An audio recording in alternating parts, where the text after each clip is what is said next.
All right, let me get a mic check. Two. Let me get that mic check real quick.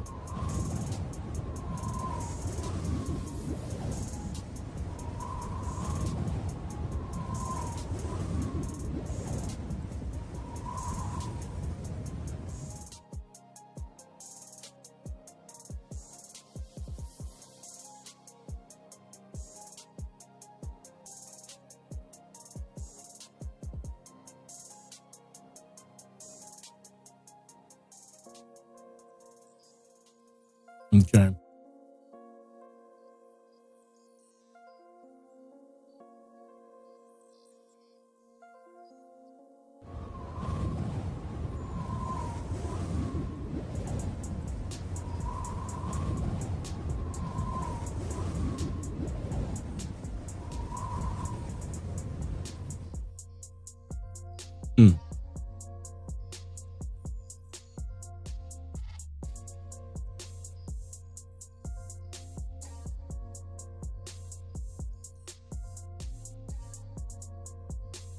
Checking something real quick with TikTok.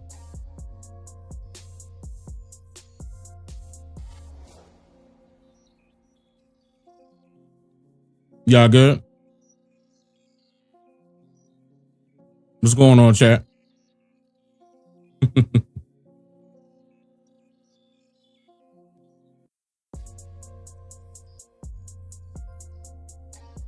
Am I about to drop a beat?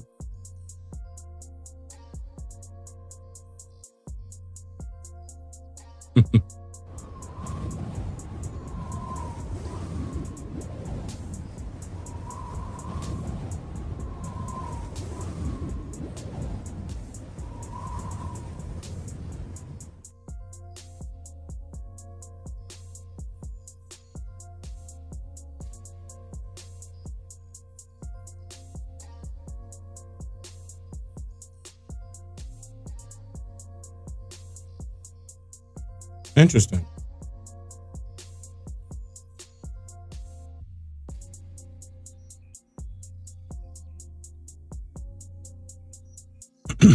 Okay, there we go.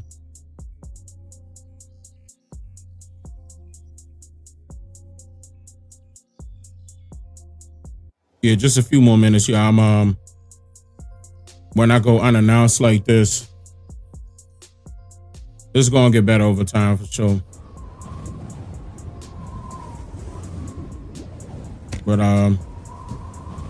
But right now I'm doing late streams. I got a couple things I'm doing. Then after a while, it's gonna be earlier. It ain't gonna be like this for a minute. Like we not gonna stay on late night streaming like this.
All right, we should be good to go. Yeah, you should be good to go.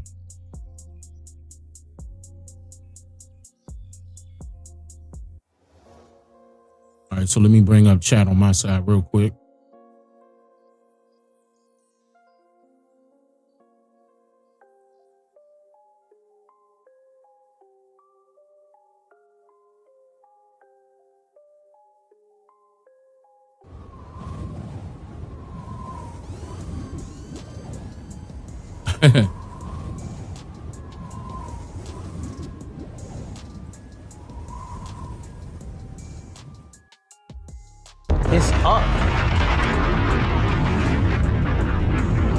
All right.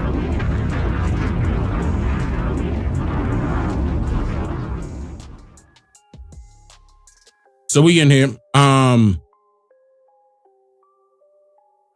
just wanted to. I'm a check TikTok out in a second. You know what I'm saying? I just wanted to see how Twitch was gonna act. You know, just to see.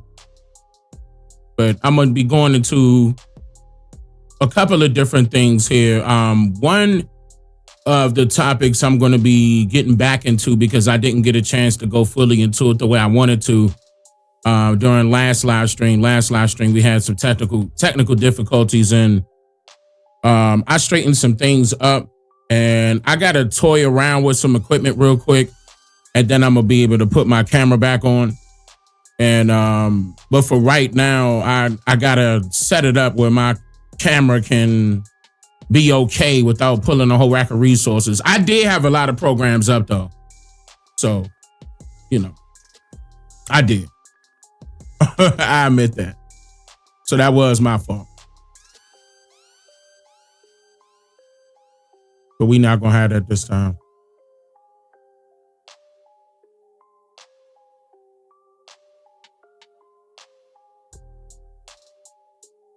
Nah, this is real. This is real. This is a real live stream.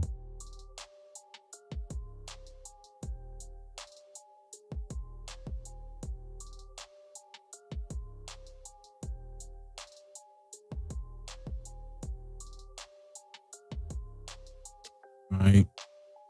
So the first thing I'm gonna get into is this topic right here dealing with the JFK files, and they were released a little earlier today, about 4 hours ago. Now we're talking about 80,000 something documents, and of course I didn't even get a chance to get started. I can admit that. Certain people did. I'm going to be playing their videos. We're going to go over it. There's a lot of this information I'm familiar with because of me covering this topic over the years, and of course, I wasn't the only one stating that it was more than one shooter, but I was also detailing the reasons why certain things went the way they did. Hold on, let me pull that back up. And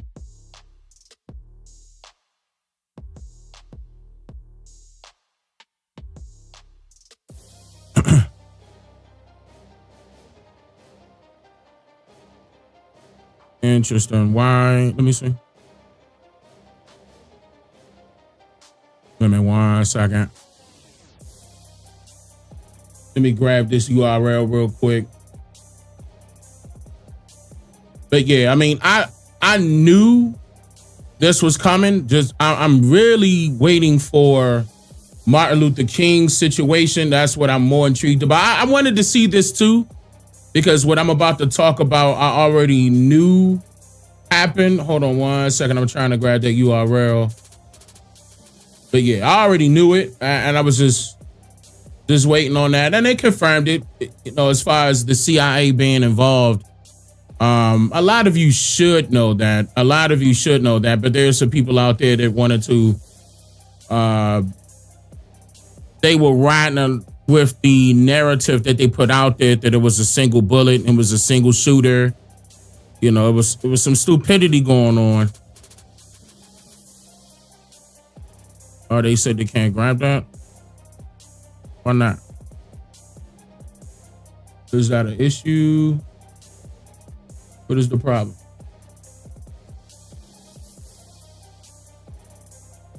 But I'm going to get into it because certain people did come out this evening that I'm sure some of you didn't get a chance to see and talked about some of these files. A lot of this stuff we're familiar with, that they were going over, but there's so many files that everything is not all the way there yet, or not all the way known. So we can't just jump to conclusions. But however, it is confirmed that the CIA was involved. And I told you guys before that the CIA doesn't work for just one government. The CIA works for multiple different governments. The CIA can be bought and paid for, and carry out duties that the military wouldn't do, as an example. And I'm about to get into that. Hold on. I'm trying to do one more thing, y'all, before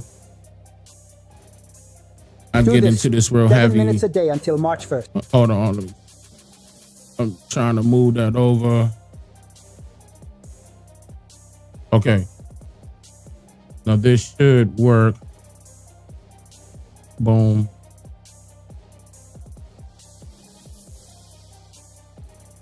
Boom. Okay. All right, boom. Okay, it did work. Good. Yeah, because I wanted to be able to see you guys on this side. All right, so now I can see Twitch and YouTube, just in case. Now I'm just trying out Twitch to see how Twitch is going to act tonight. Because I mean, I streamed on Twitch before, but Twitch is like kind of strict about, you know, what bit rate you're on, et cetera, et cetera. We'll see. We'll see. I'll take a look at it and see if I want to continue to stream on Twitch. If not, then I'm gonna just pick it back up on TikTok. Then we're gonna do YouTube Shorts as well. All right. So yes. So to get into this, the very first video I'm going to play, what I find very interesting is that the Australians covered this first, and I know some of y'all might have been like, you know, I mean, well, Dane, this, you know, is news. This was known worldwide. I mean, why else would you think they wouldn't cover it? But it's what I find interesting in this video that I'm about to play now. I want you to hear it. Watch what happens.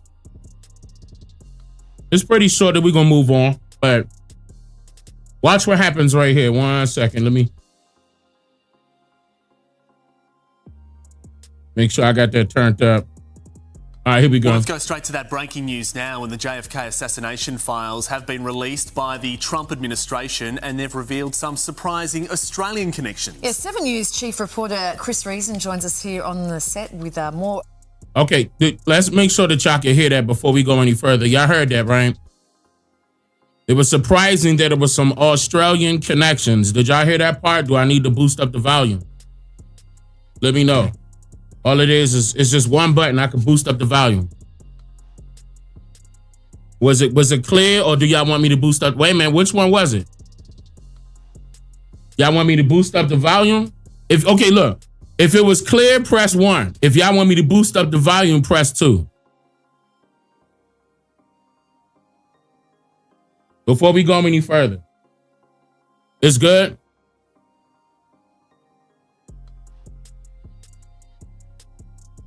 Okay.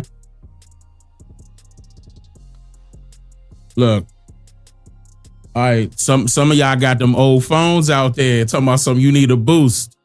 Nah, I'm gonna help y'all out. I'm gonna help y'all out today. I'm gonna give y'all a boost in volume. Fire. I'm gonna help y'all out. Y'all know y'all on them old phones. Come on. Well, let's go straight to that breaking news now. And the JFK assassination files have been released by the Trump administration, and they've revealed some surprising Australian connections. Yes, 7 News chief reporter Chris Reason joins us here on the set with more. Good morning, Rezo. This is fascinating stuff. Tell us more. I know it's only just happening now. Intriguing, and it has just happened now. They've just started releasing these documents. Bit of backstory here. As you know, 6 million documents connected to the assassination back in 1963 on November 22. There's the footage of JFK in Dallas. They've been releasing slowly for years these documents, and there's been one last batch, one last tranche of 80,000 documents. 80,000. Donald Trump pledged that he would release those. That release has begun today. It began about almost an hour ago. And in the first several documents released, an Australian connection has been revealed. And guys, it is quite fascinating. I've got a copy of some of those documents here with me now. It's a series of communications between the head of ASIO, a guy called Sir Charles Spry, and the director of the CIA, begging the CIA not to release certain documents. Hold up. Wait a minute. ACO, CIA. They were begging the CIA not to release these documents. Now, think about that now. Now, we know about the connection dealing with the CIA composing this whole agenda. Okay, now, in the past, I told you guys about the mafia connection as to the reason why they really came at him, because JFK was the type of president that didn't want any of those unions, okay, open anymore. Now, let me step back a little bit, because I did talk about this a little heavier during another live stream, but I'm going to briefly mention this to you guys. Some of you guys may be familiar with the lottery that we play right now. I don't play it, but I know some of you guys still do. You know, you do it in different states. You play the lottery, you hit a number. Okay, that entire system was a game that our ancestors used to play back in the 30s and the 40s and the 50s. Now, that was something that we created. It was popularized in New York as well. It was called lottery, the lottery. Okay. The reason why I brought that up is because at that same time, we also had numerous unions. These unions were essentially our own way of protecting ourselves when we, number one, have businesses, or we employing our own people, and we're being our own people is being employed somewhere else. They will represent us, similar to what you hear a union is today. Now, those different like local branches existed. Now, this is a side of history that's not being talked about. But I'm bringing this up to let you know that that's something that we had before anybody, where we actually took care of ourselves. Now, I'm not talking about, for example, your local branches of Black Lives Matter organization, or the local branches of the NAACP. I'm talking about something, okay, that we could go inside of the union and borrow money from it. Okay, I'm talking about these unions took care of their people. Now, the foreigners that came over here, like, for example, all of the people that were, you know, that you guys out there were associated with the mafia, they came, they needed to work just as well as everybody else. Everybody else needed to work. They saw that our people was at the top with the nice suits, the top hats, had things that we, you know, worked for. We worked hard for. But then the foreigners was coming in, doing a lot of scheming, doing a lot of scamming, and they copied certain things that we already had in play. One of them was the lottery, and another one was having the unions. The unions fought for their people, okay? For their own particular people. They were not racist, they were prejudiced in this sense. They were all about their own people. You had Italian unions. You had all sorts of Semite unions, okay? Set in place to help those foreigners coming in. Now, eventually you're going to hear me talk about the Franco-American Union. That's going to be later on during this live stream. But these are societies that were created. Some of them were in secret. Some of them were done out in the public to only benefit their people, only. Now, I'm just, you know, trying to simplify things here because I'm going to be jumping into the reason why I feel as though JFK was taken out. JFK was taken out not only by way of the CIA, but the CIA hiring mafia members to get rid of him because they were already against JFK because JFK wanted to get rid of the unions. Now, the unions, in turn, can work as their own government. Now, hear me out on this. If anybody got my wife and I's book called Fixing America's Broken Promise, or if you ever went back on my segments dealing with creating our own countries, creating our own towns, creating our own businesses and governments and stuff like that, I covered this in detail already. So I'm just trying to hurry up and get to my point. But if you need further explanations on these things, I already previously covered it. I highly recommend that you go back. But the reason why I'm mentioning that now is because with the CIA linking up with these, and these were known documents. I'm not just making this up. This was already out. These were the things that I was able to retrieve. Okay, now I did talk about his wife. I actually didn't put out my segment on that yet, but I do have all of her records that they were withholding for 25. No, they were trying to hold it for 50 years, and her audio about what happened. I have both of them.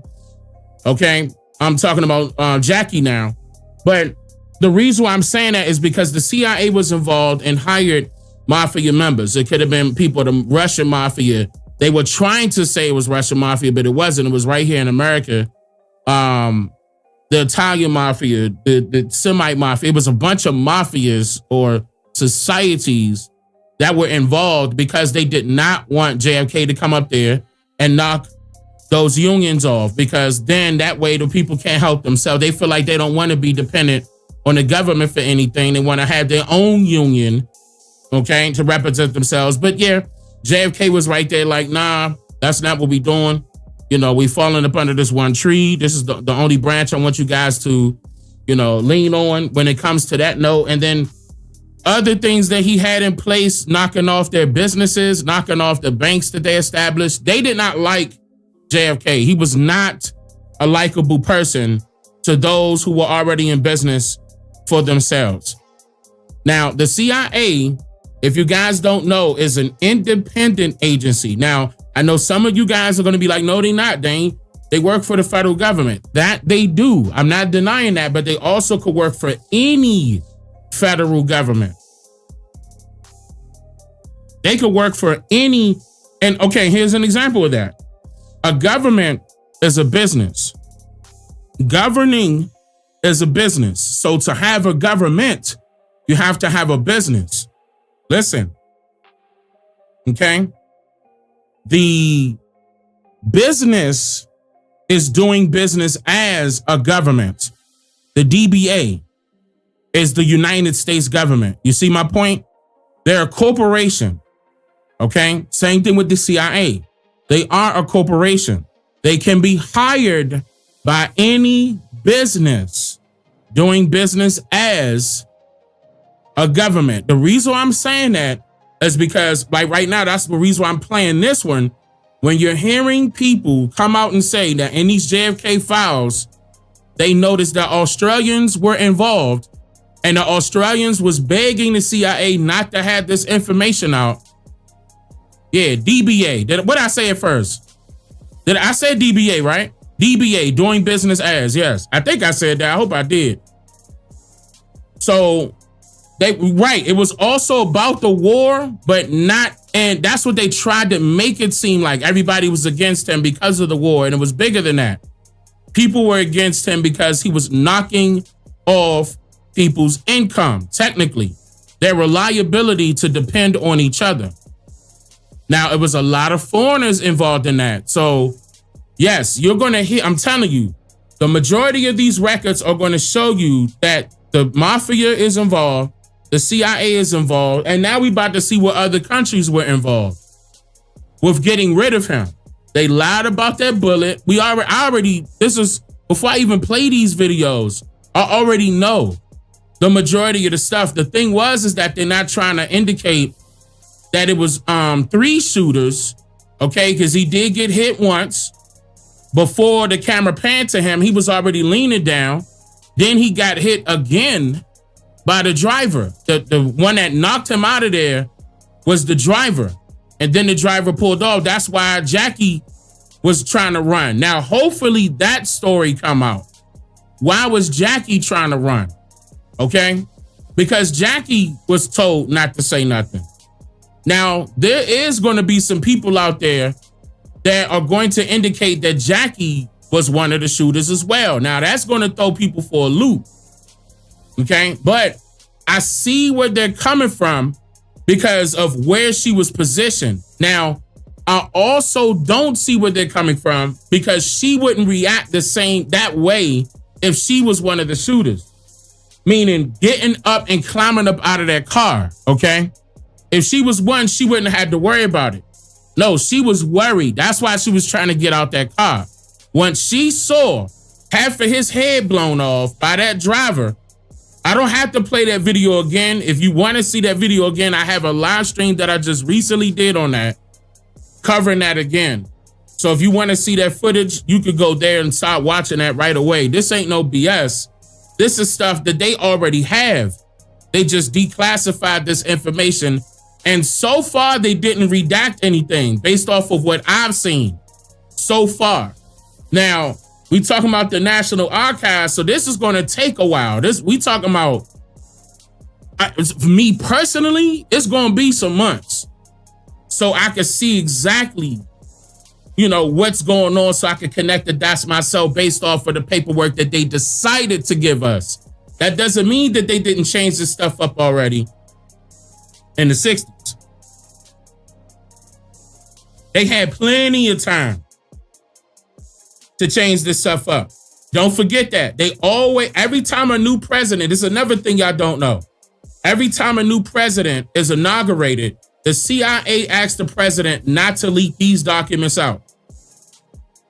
Every single president is asked not to leak these documents out.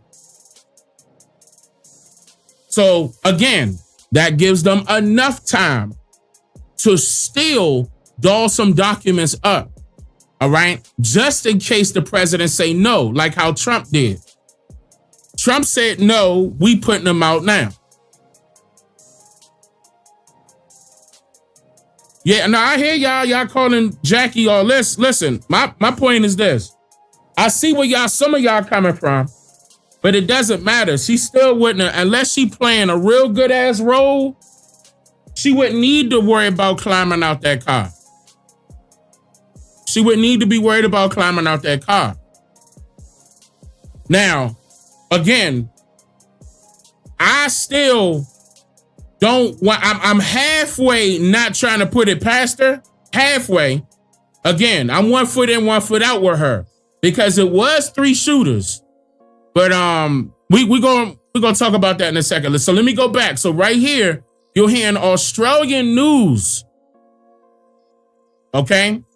Stating that the Australian government was involved. Don't want the Americans to know. So keep that in mind. Well, let's go straight to that breaking news now in the JFK assassination files. The only reason why the Australians wouldn't want the Americans to know is because some of those mafia people came from Australia, from the UK, in fact.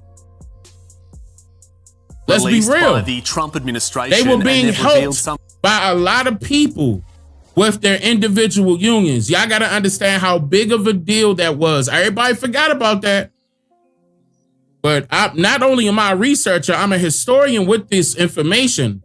I saw exactly what happened. I wasn't trying to go off of somebody else's narrative.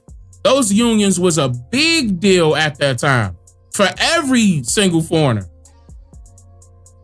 They weren't just relying on the government. Y'all got to understand that. Australian connections. Yeah, 7 News chief reporter Chris Reason joins us here on the set with more Good Morning, Rezo. This is fascinating stuff. Tell us more. I know it's only just happening now. Intriguing, and it has just happened now. They've just started releasing these documents. Bit of backstory 4 hours here. ago. As you know, 6 million documents connected to the assassination back in 1963 on November 22. There's the footage of JFK in Dallas. They've been releasing slowly for years these documents, and there's been one last batch, one last tranche of 80,000 documents. Donald Trump pledged that he would release those. That release has begun today. It began about almost an hour ago. And in the first several documents released, an Australian connection has been revealed. And guys, it is quite fascinating. I've got a copy of some of those documents here with me now. It's a series of communications between the head of ASIO, a guy called Sir Charles Spry, and the director of the CIA, begging the CIA not to release certain documents. So the Australians begging the Americans? The Americans not to release some documents. Right. And this is intriguing. There's been all sorts of connections made between JFK and Australia, but we've never seen it this clearly, and we're still digging through the documents to find out what. But here's one of the most important and critical parts of that communication. To the Director of Central Intelligence from this Charles Spry, the head of the ASIO, saying our investigations of anonymous telephone calls to the Canberra Embassy before and after the assassination of President Kennedy. Now, this is ASIO asking for the information about those calls to be kept secret by the CIA, not to be made public. And it came just as they were building up to the all-important Warren Commission in 1963, the big investigation. Right. And they were worried the Warren Commission was about to release this sensitive information that was recorded in the Canberra Embassy, something to do with JFK's assassination. On the phone calls before the assassination and after the assassination. Raises more questions than I can give you answers here today, but we're still going through those files and those released documents now to see if we can find out what I'm going to be honest with you. What they going to do is start pointing fingers at each other. Like, if they already dolled up the majority of this paperwork, they're going to start making it look like everybody's pointing the finger at each other. So you can't pinpoint who is who, what is what. They waited until the majority of these people are dead and gone, number one. Number two, it would, it's going to be a bad look on the CIA big time. I'm going to tell you that right now. If this was done properly, that these records haven't been dolled up. Like, I mean, of course, now you not only can see, which agencies were involved, you're supposed to have names. Hopefully, all of these names haven't been redacted. The content of that phone call and those phone calls made to the Canberra hard to know here, Rizzo, but do we think that the contents of those calls could be contained within the 80,000 files that are being released? We don't know. I know the name of the file. I'm searching for it now, CD971. If we can find that will tell us. The file was sealed when it was in those communications back and forth. It'll be fascinating to see what it says. It was an Australian communication. And the fact that it was before the assassination and after, is this indication of knowledge? I don't want to get ahead of ourselves here, but the significance yet to be determined. Okay. Thank you, Rizzo. Keep jigging. More on 7 News throughout the day. Thanks, guys. Rizzo. Okay, so now I'm going to play this next one really quickly on the same topic. Welcome back. I'm Austin Westfall. Well, today was the day. Thousands of pages of previously unseen files related to the assassination of President John F. Kennedy were released today. Right now, over 1,100 documents totaling roughly 80,000 pages are visible on the National Archives website. This comes after President Trump's push to release the files, and standing by is a man who knows the history of the assassination well, presidential historian and Why so many files? Because there was so many people involved. We're talking about from the day that he became president to the day he was taken out. James Robinault. What have we learned today, James? Well, Austin, we learned a lot about the CIA. Most of these documents are CIA-type documents. From their plan to try to assassinate Castro, Operation Mongoose is what it was called. Lots of detail on that involving mafia figures to help them. It's really it's incredible.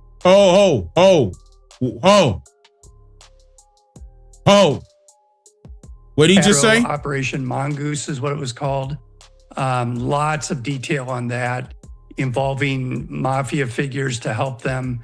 It's an incredible. Involving mafia figures to help them. See, I told y'all that I already know. I did my research on who got involved.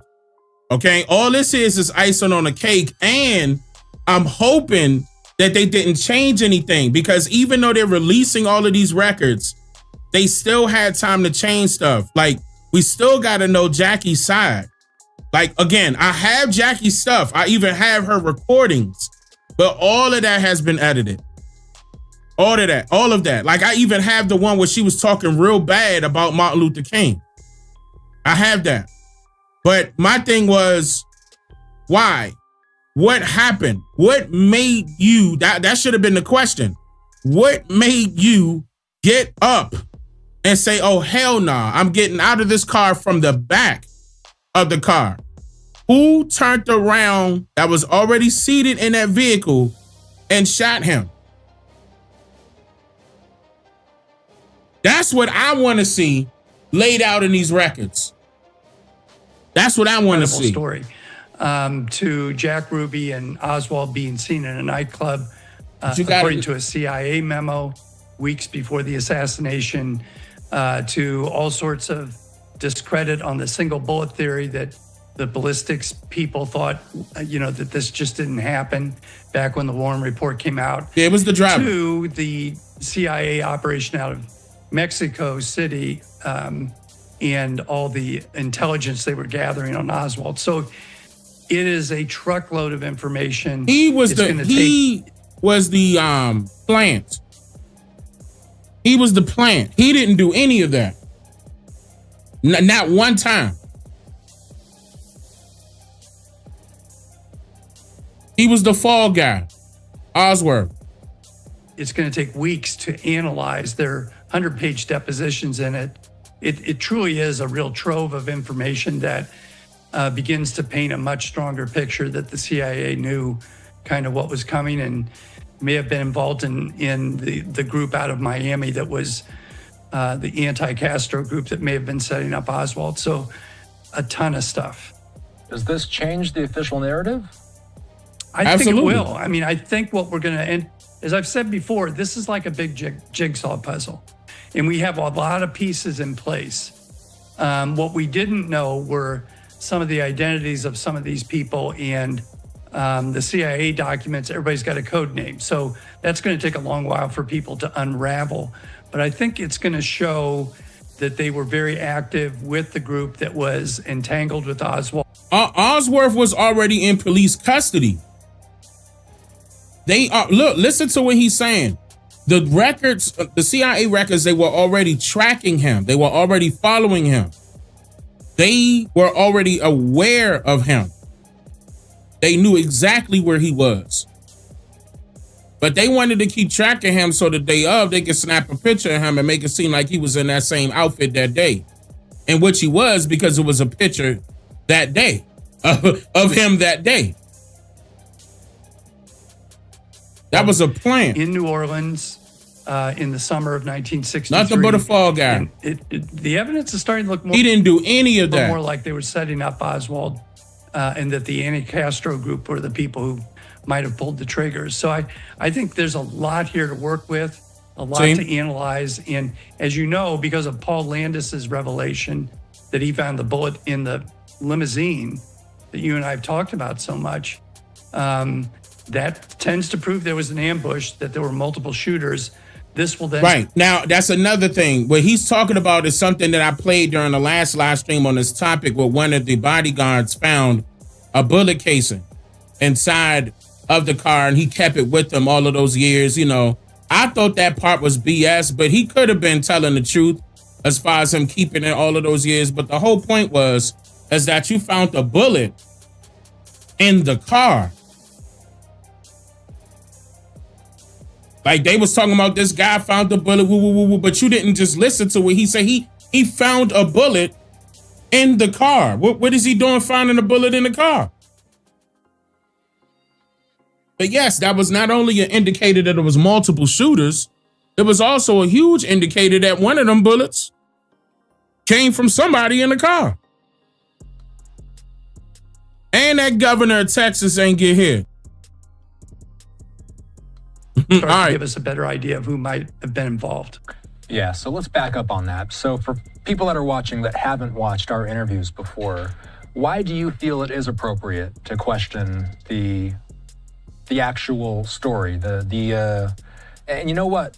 I will say this too, by the way. The official version of the story is that Oswald was the lone gunman. So why do you feel like it's fair to question that theory? Okay. Yeah, I think that the main thing is that when Paul Landis found the pristine bullet behind where Kennedy had been sitting and Jackie had been sitting, it showed that bullet had only gone superficially into his back. No. And that He messed up. Not behind them. It was in front of them. He messed up right there. It was in front of them, not behind them. That means that the bullet didn't go through him into Conley, which is the official version. And, one bullet caused all this damage, which nobody ever believed. The problem is Kennedy gets hit, and within a split second, you can see that Conley gets hit. So there's not enough time for Oswald, who has a bold action, to shoot about 3 seconds, load and shoot again to hit Conley. So there had to be multiple shooters. And once we know that, we know that there's a conspiracy Once we know there's a conspiracy, then the question is who was involved in it. But that evidence is pretty strong that there were multiple shooters. From what you have seen of the documents, are there redactions? No, I haven't yet seen any, and I've seen. Yeah, I didn't see any redactions yet. Been through a lot more than I have that they haven't seen them yet. I think they really did take off the redactions.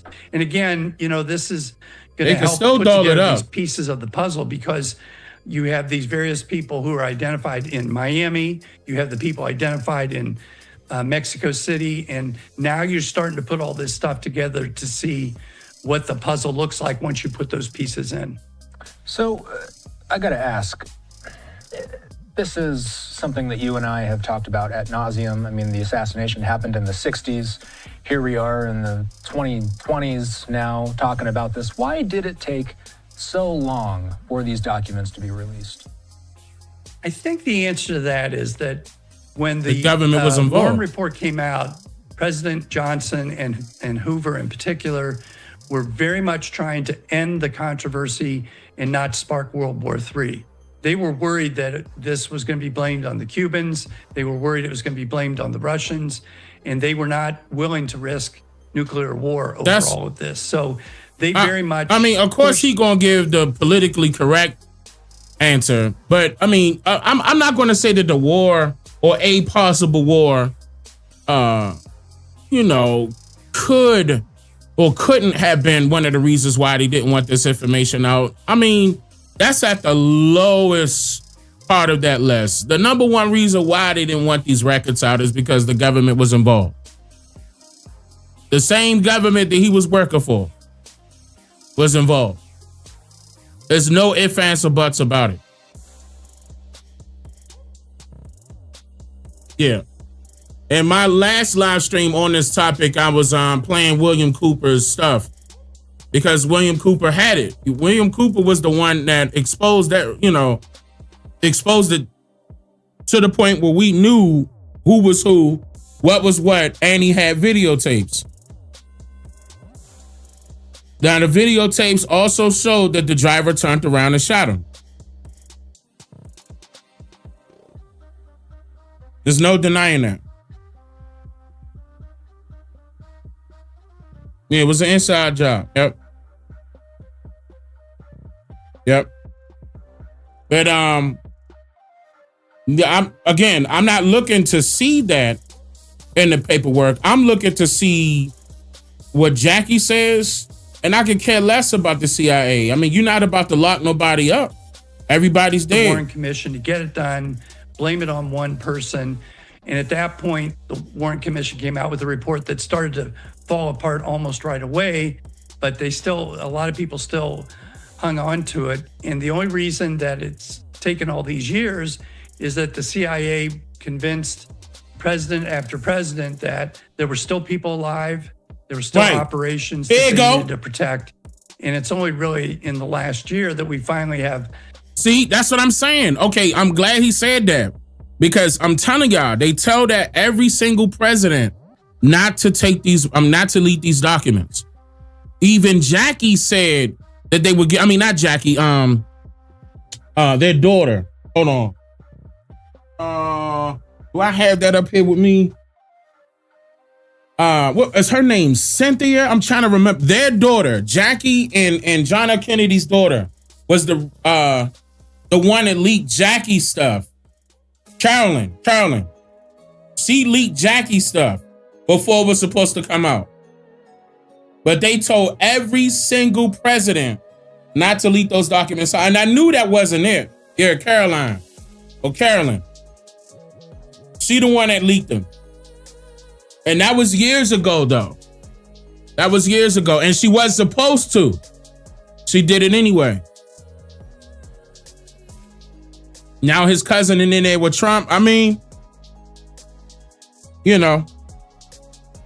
we want to see RFK. He wanted to see RFK. Of course he did. But me personally, I want to see all three. JFK, RFK, MLK, KKK. Matter of fact, all the KKK records. Why are we at it? Somebody's saying, well, enough of that. Let's see all of it. It cannot be that we are going to destroy. I think that can't be retrieved. You got another thing coming. 60 years later. I'm gonna tell you right now that everything the KKK did was documented by Congress. Mark my words. Every single thing that the KKK did was documented by Congress.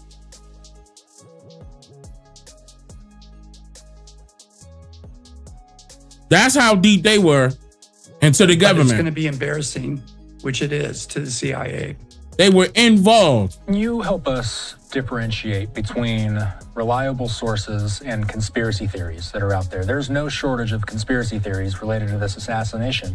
And when you start to question the official narrative of something, of course, conspiracy theories are ever more apparent during those times as well. I got to ask you, James, how do you, when you're researching this, and as you're doing research and looking through these documents, what advice would you have for people to avoid misinformation related to the assassination?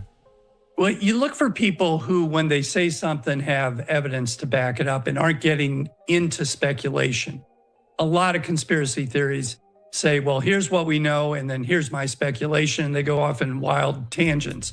And I'll give you a good example. I've said this before. The Mary Farrell Group, which has their primary source documents online.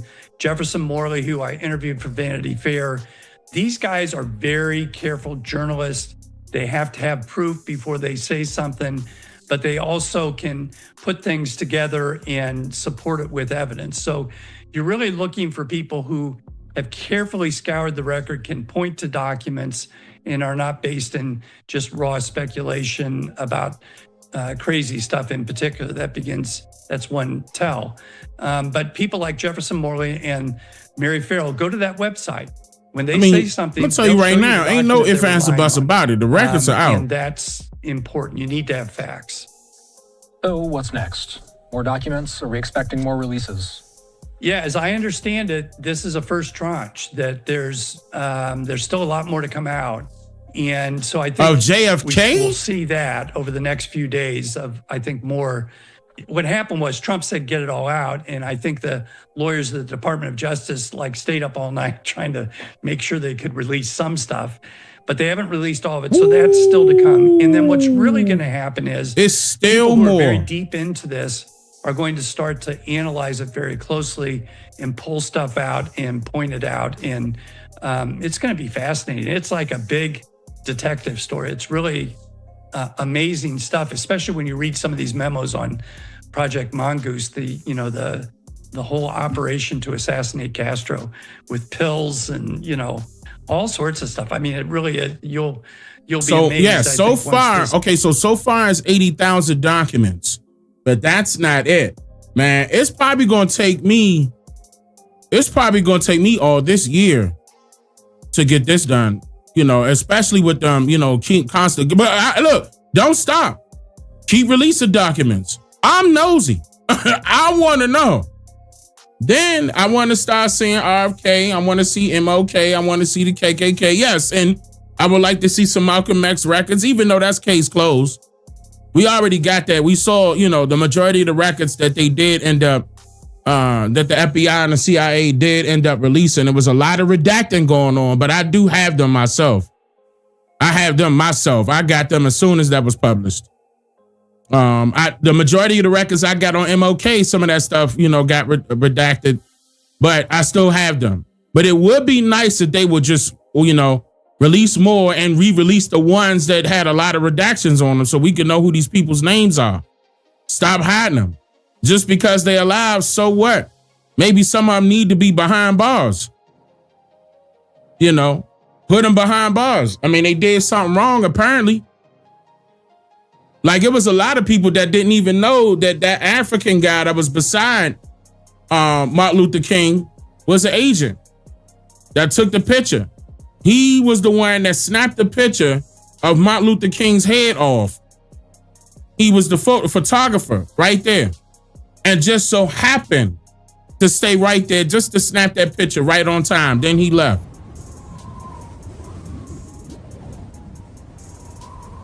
Shout out to all the new members that became members Nicholas, Coop, and Crystal. I appreciate that. I'm not sure if y'all related, Crystal and Nicholas, but y'all got the same last names right here. But I appreciate that. Kay did it. Thank you. I appreciate that. That's crazy if y'all not related, because y'all came back to back with membership, so y'all got the same last name. May not be a coincidence. Y'all may, that may be. Nah, let me stop. Let me leave it alone. All right, so let's go to. Hold on, I'll finish this one, and I'm gonna go to one more. Weeks. So we talked about this during the when we marked 60 years since the assassination happened, and then we talked about the assassination again in February when we heard that the FBI had discovered 2,400 new records. That's the way I believe it was phrased. Discovered 2,400 new records related to the assassination. What's our understanding? Is that 2,400 records embedded in what was released today? Is that at a future date? Is that unknown? Yeah, the sources that I rely on say those are not yet in there. So we have not seen those 2,400 FBI records yet. It doesn't surprise me. I think the ones that we are seeing are ones that have been reviewed multiple times over the years, and these FBI ones are brand new. So those will probably come out a little bit later, but I fully expect them to come out based on Trump's order and the fact that we're moving forward in a brand new world of getting this stuff out without redactions. It's really amazing and appropriate. I'm excited. James Robinault staying up late with us. Good to see you. Talk soon. I'm excited. I definitely want to see that. That's going to be very interesting when they put out those FBI documents. That's going to be very interesting, especially at that time. All that security detail. And y'all remember in the video how we watched all of his security pull back before that guy turned around and shot him? Because if you look at the picture, everybody was up close, remember? You saw the police vehicles, then you saw the police on their motorcycles, right? Everybody was real tight-knit. And then as soon as he came up a little bit, they fell back. Okay? There's no way that could have happened and he got away with that, bro. There's no way if they weren't involved. No way. Absolutely no freaking way. Rodriguez, thank you for the gifted. All right, so let me play this other one real quick. And so breaking news tonight, the long-awaited release of the new JFK files about an hour ago, posted on the National Archives website, are what the Trump administration says are tens of thousands 5 hours ago of now. never-before-seen memos, some intelligence reports, troves of top-secret documents. We are talking more than 1,100 PDFs, and President Trump has promised full transparency, no redactions. And we've been sifting through so many of those pages after the DOJ lawyers have been working all night to do the same. One detail that has been debated for decades, the single bullet theory. That is the official account that one bullet caused a number of wounds in both JFK and the governor he was riding with, the path of that bullet, and doubts over who was responsible for firing this shot has fueled so many of the conspiracies we've heard over the years. If anybody believed that single bullet theory, y'all need to be slapped upside your head. You shouldn't have believed it then. You should definitely not be believing that now. There's no bullet right now that you could buy from the gun store that's smart enough to travel to that many people. There's no way. I swear, if y'all know where that bullet is, please tell me how much it costs. Where can I go buy it? Right now. I'll wait.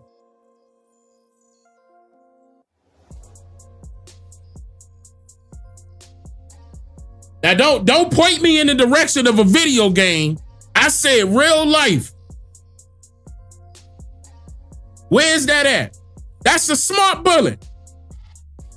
Now don't get me wrong, they done made the television smart. They done made the cell phone smart. Smart. Are they really that smart? Or are you referring to the original definition of smart, which means harmful?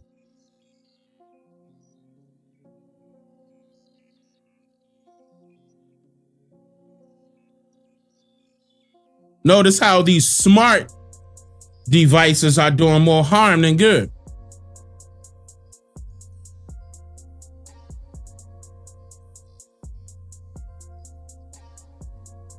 Yeah. Yeah, the CIA made the bullet and the gun. That is absolutely correct. We covered that during the last live stream on this topic. It was a pellet that spread it out and killed them instantly.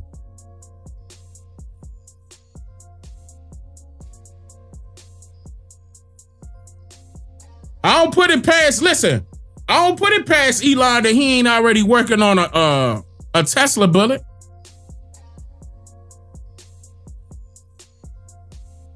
It's gonna be the iPhones, the iBullets. Apple gonna have a version. Google gonna have a version. Watch. Yeah, it was a shell-fix toxin. Correct. Yep. And I played the video. Shout out to William Cooper, may he rest well. I played that entire video of William Cooper exposing that, and played the video of the scientists going over their technology and admitting who he shipped them bullets out to.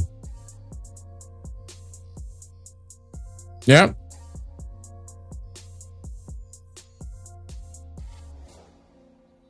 All right.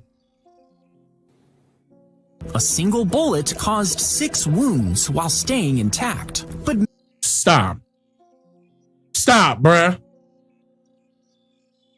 Stop, bruh.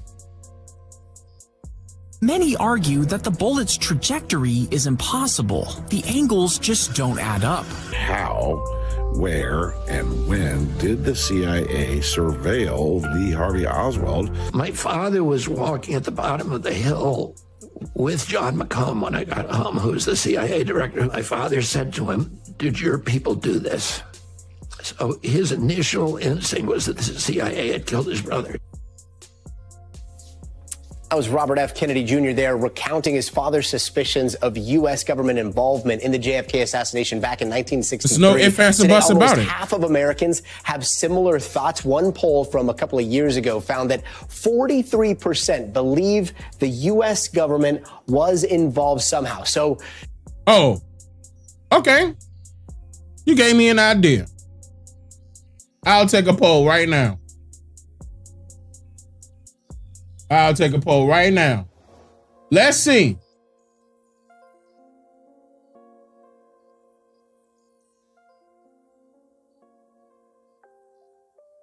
Hold up.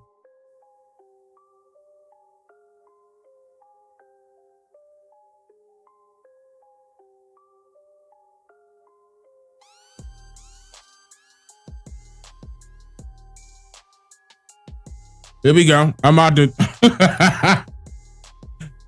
come on, let's do a poll real quick. All right, in the chat, it just popped up. It says, was the government involved in JFK's death? Vote now.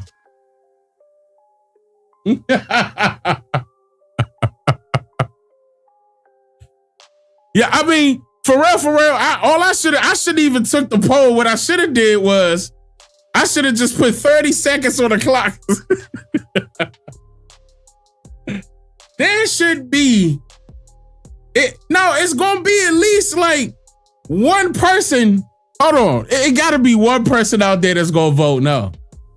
100% is saying yes right now.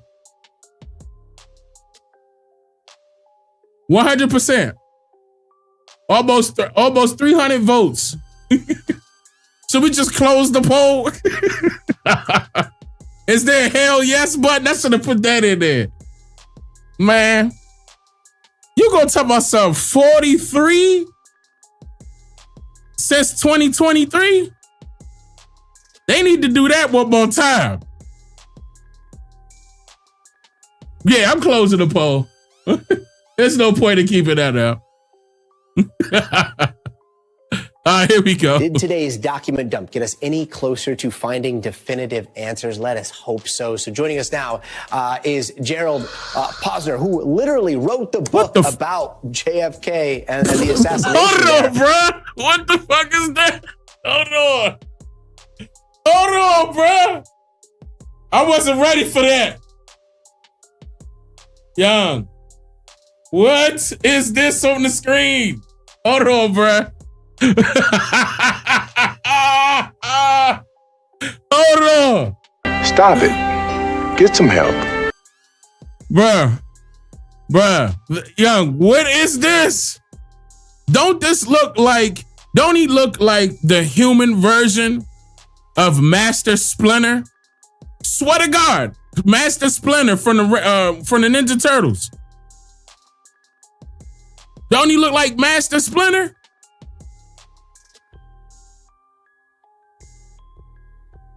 Sit down, my sons. Sin flips now. Face ass. Look at him, bro. That's scary. He don't look like a human being. He could be AI. Y'all know that, right? Y'all know AI technology is crazy. Let me show y'all something real quick. Let me show y'all how crazy AI technology got real quick. I'm gonna be real quick. AI technology is out of this world right now, bro. I'm about to play this real quick. I seen this the other day, and I said I wanted to show y'all this. Number one is freaking. It's not okay. It's not. All right. Hold on. It's not real. Okay, but it's AI. Look how AI got y'all. Look. We hear Mike Tomlin say all the time, the standard is the standard. Well, in Pittsburgh now, the standard is mediocrity. Don't tell me shit about mediocrity when you're sitting up there in that mediocre ass Papa Smurf suit. But carry on, musclehead, I'm listening. Because what do we always highlight Mike Tomlin with? He's never had a losing season. That ain't worth a damn. Them fake ass teeth ain't worth a damn either. But keep going, Mr. Ed, I'm listening. We don't pay you to not have a losing season. We pay you the big bucks to win championships. You don't pay me a goddamn thing, thick neck ass boy. Talking about we don't pay you. Shut your stuttering ass up before I call Skip and tell him to make you cry again. Boy, you're 56 years old and still talk with a lisp. Ha ha ha, fat tongue ass boy. Up there looking like a strong slave. Yes. Young, I could not stop laughing at this, bro. That's AI, by the way. Not Shannon. Hold on, y'all. Not Shannon Sharp's part. Okay. Mike Tomlin's part is AI. This is Mike Tomlin. We do not care. That's Mike Tomlin. Mike Tomlin known for saying some off the wall stuff, but not that. He would have lost his job immediately. Number one. And number two, he can't respond to Shannon like that. You know what I'm saying? Like, I'm talking to the ladies that don't understand, fellas. Some of the ladies, football fans, they be watching, they understand. But I got to break this down for the ladies out there that don't know what the hell going on. He is an NFL football coach. Okay, and Shannon Sharp is an ESPN analyst that used to be a football player for the Denver Broncos. His part was real. Mike Tomlin's part is AI.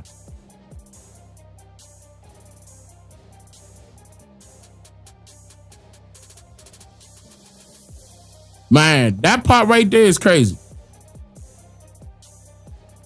I'm gonna tell you right now. AI always started off funny. Everybody thought it was cool. Everybody think it's sweet. You know what I'm saying? And I'm not gonna lie, this is absolutely hilarious. But not only was it AI generated enough to mark his movements as if he's at a press conference, but it's AI enough to also do the voiceover in his tone. And the guy that created this video get to type in and make him say whatever he wants. So that means a real looking video can be generated by anybody online. And if you ain't careful. And so breaking news. That's what I'm saying. This guy right here, look, AI. Posner, who literally wrote the book about JFK and the assassination there. I mean, look at the background. Like, if you look at it, the background, am I tripping? The background not matching. Like, the light is on in the background of the picture, but the light is on him, on his face. The video quality, like, this looked like it's green screen. It could have been AI. That's what I'm saying. You'll never know. They probably could have made a video and said, okay, let's create an expert real quick about something that, you know, we want to talk about, and allow him to give a better explanation of whatever topic that they're talking about. But, you know, it's AI generated, but it answers the original host question or expands upon that topic and just a different take from a different person. And we don't know who this person is, and he looked like Master Splinter. 80,000 documents. I'm so sorry to ask you an hour after they're released, but have you been able to sort through and find any bombshells? Yeah, no bombshells yet, but I hope springs eternal, because this is only 1,123 records. We expect another 30,000 to 35,000 pages tomorrow, and maybe they're holding the best material for the last bit. Doing a bit of drama that would be perfect with the Trump administration spin. Yeah, that would be definitely fit the MO at least. Does it look like the president rebuked the CIA here? Was there some internal fighting behind the scenes? Yeah, I think you're absolutely right. You just hit the nail on the head. The first time that when Trump was president, his inclination was to release them because, he's been suspicious about the so-called deep state. And so you think he would say no to the CIA to withhold any of these files back. But he listened to Mike Pompeo, who was then the CIA director, who said, you can't release... Wait a minute. Why he answer that question like that? I think you're absolutely correct. Hold on. Wait, that's... Yeah, that would be definitely fit the MO at least. Does it look like the president rebuked the CIA here? Was there some internal fighting behind the scenes? And then he says... I think you're absolutely right. I think you're absolutely hit right. The nail on the head. I think you just hit the nail on the head. First time that when Trump was president, his inclination was to release them because, release them. Now he's going back to the document. Hold on. It's almost like he's answering a different question or a different response. I knew something was off because, hold on, y'all. Because if you look at it, he's automatically, the guy, when he comes in, he's automatically talking. Watch this, y'all. Hope so. So joining us now is Gerald Posner, who literally wrote the book about JFK and the assassination there. Gerald, thanks so much for being with us.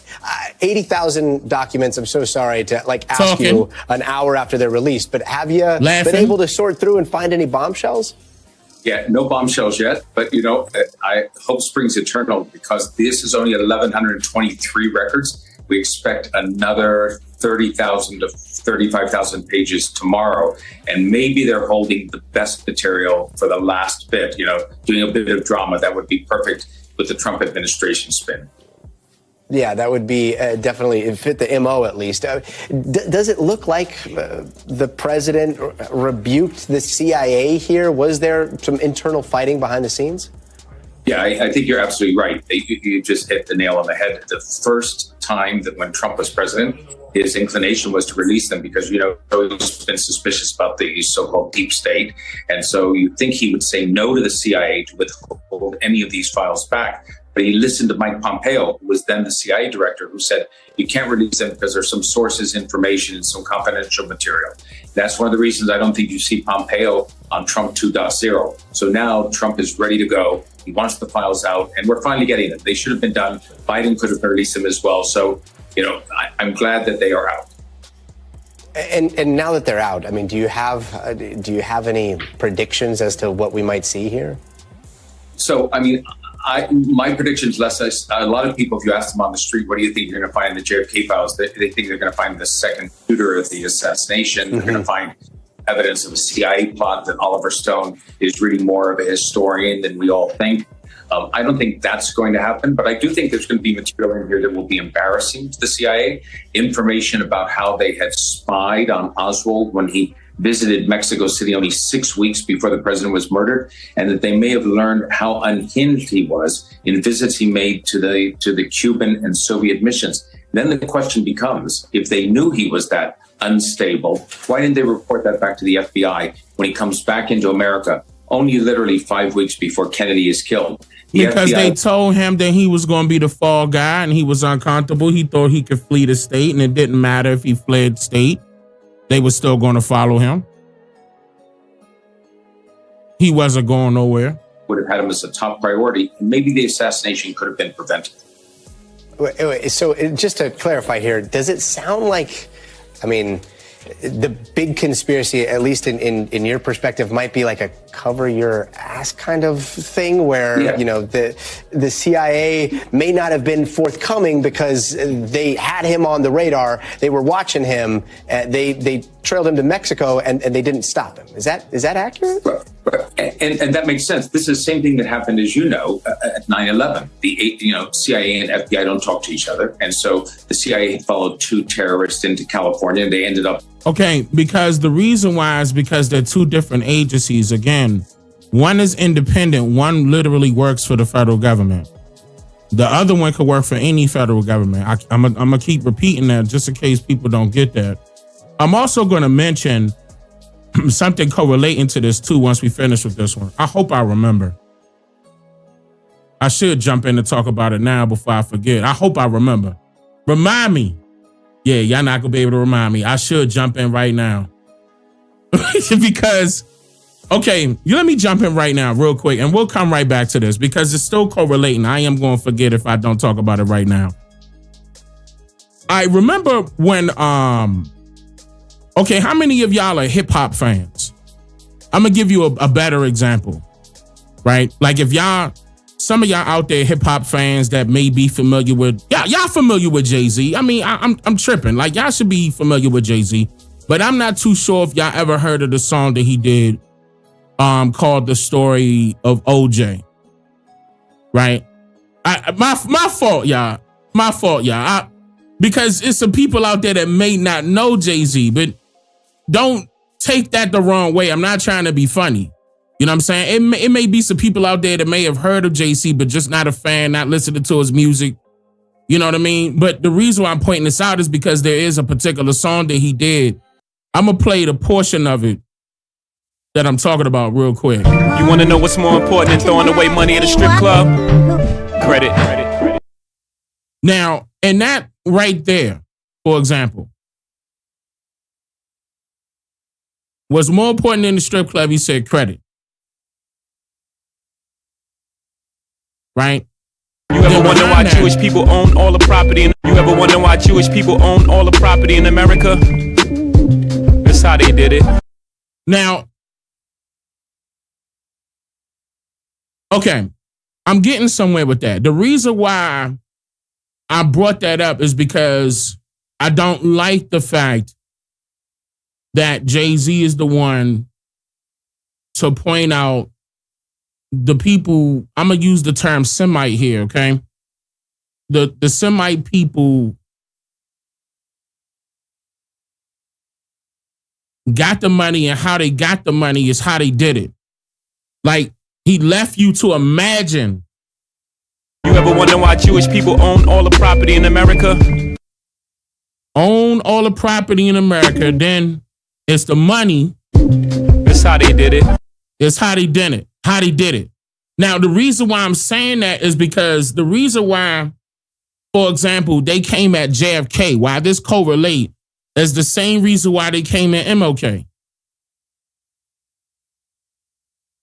It's the same reason why they came at RFK.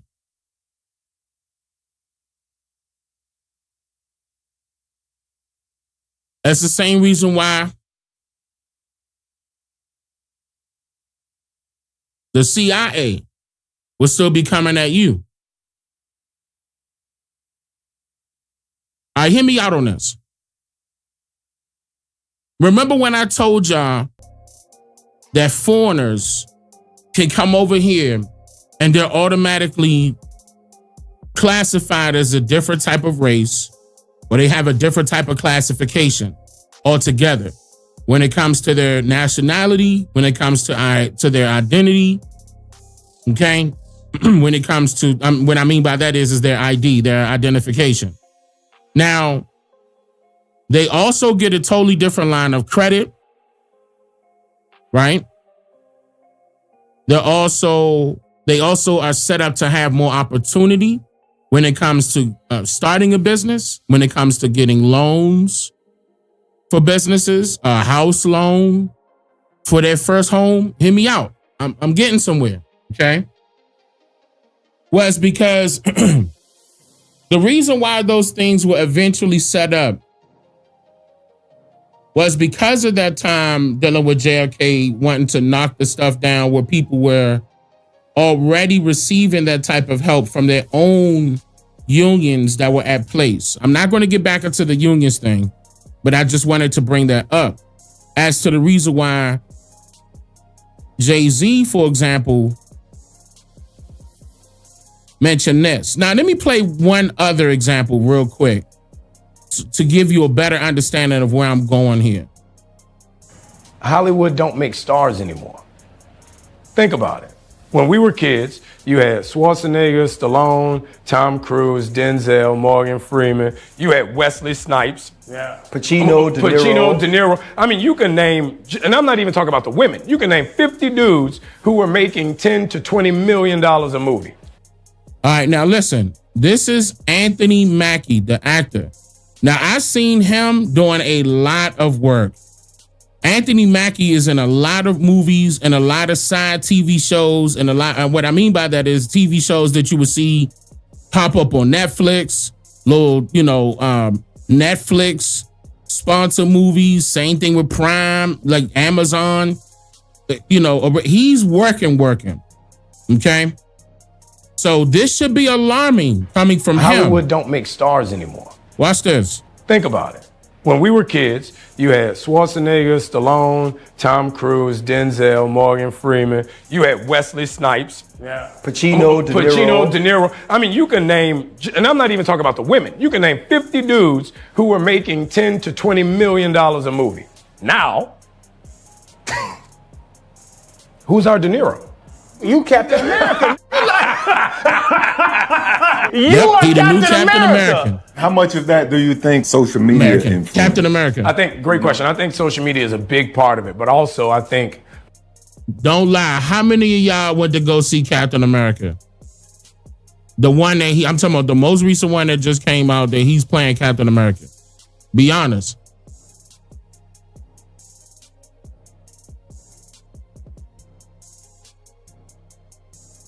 Now, the reason why I'm saying that is for something he about to point out. And I'm also going to point, I'm leading into something. Just hold up a second. How much of that do you think social media influenced? I think, great question. I think social media is a big part of it, but also I think a big part of it is just pay. Okay. Like, there's nobody out there like busting up making $10 million a movie. Like, it's just not happening anymore. But ticket prices are going up. Right. It's $25 to go to the movies. Yep. Whereas when we were young, it was $8. They were making $20 million a movie. Now we're making $5 to $7.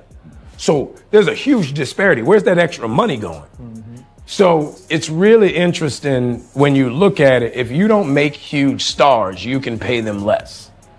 So that's why every 2 years you have some 21 to 25-year-old white boy pop up, and he has a 5-year run. Next thing you know, he's in a State Farm commercial, and that's it. Then he does a movie with Anne Hathaway, and that's it. And then they get a new one. You know what I mean? Like with black dudes, it's the exact same thing. In 25 years, I've seen the gauntlet, and I'm the only one still here. When I came in the game, it was Mekhi Phifer, Omar Epps, Mos Def. Those were the big dogs, right? Then it went to Mos Def, Derek Luke, Rob Brown, then throw in your random rapper. Then it went to Michael B. Jordan, Jonathan Majors, Damson Idris. I've seen 3 generations come and go. And that's what's scary about it. You see the motherfuckers come and get hot. And then all of a sudden, poof. And it's like, yo, you have no staying power. You have because you're not diversifying your portfolio. If all you're investing in is Walmart and Walmart has a bad week, you're f***ed. So you got to be able to do all the other shit. And that's what I always tell young actors. The question is whether you want to be a working actor or a celebrity. If you want to be a celebrity, go to LA and be a fucking celebrity. Date a Kardashian and have a great time. You know what I'm saying? Right. But if you want... Wow. No. But if you want to be a working actor, that's a different thing. When I did Half Nelson, Ryan Gosling got nominated for an Oscar. I got paid $65 a day to do that movie. Damn. When I did Hurt Locker, I was doing a movie in North Carolina called, I ain't gonna even call it because the director was trash and the movie was trash and he never directed again because he was trash. The movie was called Bolden. You can look him up. He was fucking trash. He was trash. And I'll say it to his face. So I was doing Bolden. Bolden went over. So I had to drop out of Hurt Locker. They went to another actor, offered him the same $55,000 to do Hurt Locker. He said, no, it wasn't enough money. They came back to me and they were like, look, we'll hold the movie for a week, but you got to get on a plane the day you wrap. I said, bet. I wrapped that night, 7 a.m. that morning, I was on a flight to Amman, Jordan. Wow. And then Hurt Locker in 2009 became Hurt Locker.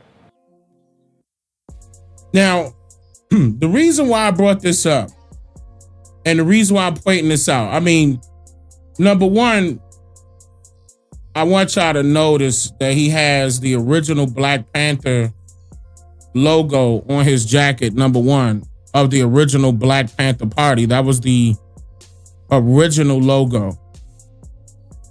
The only way you're going to know that that is the original logo is if you know what I'm talking about. That's number one. No, I'm not talking about Black Panther, the movie.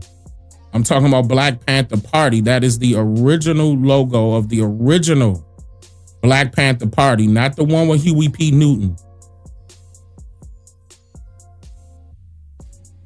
Okay?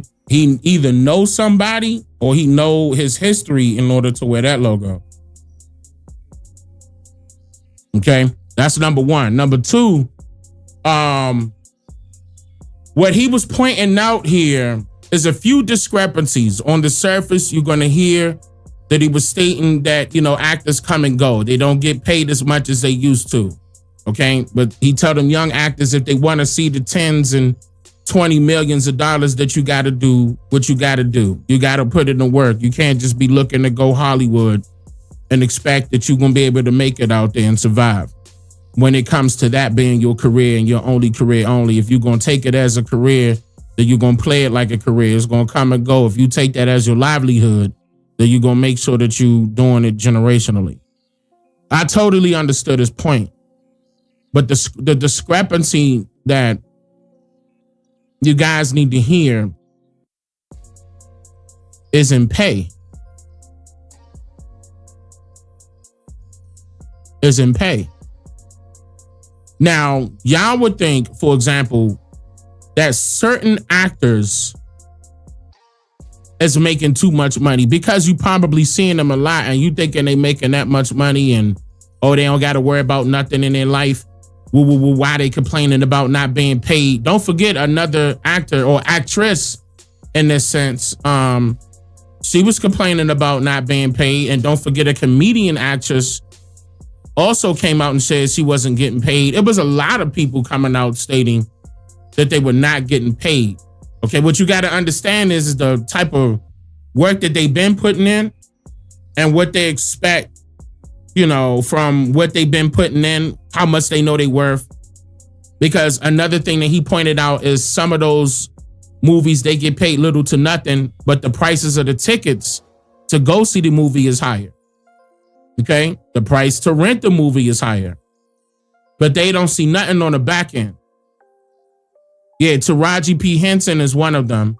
and Monique was the other one. Those were the two ladies I was referring to. So there's many cases. Alex Foley, I'm glad you pointed that out. I'm glad you pointed that out. They've been stealing from us. This happens in the NFL. This happens in the NBA.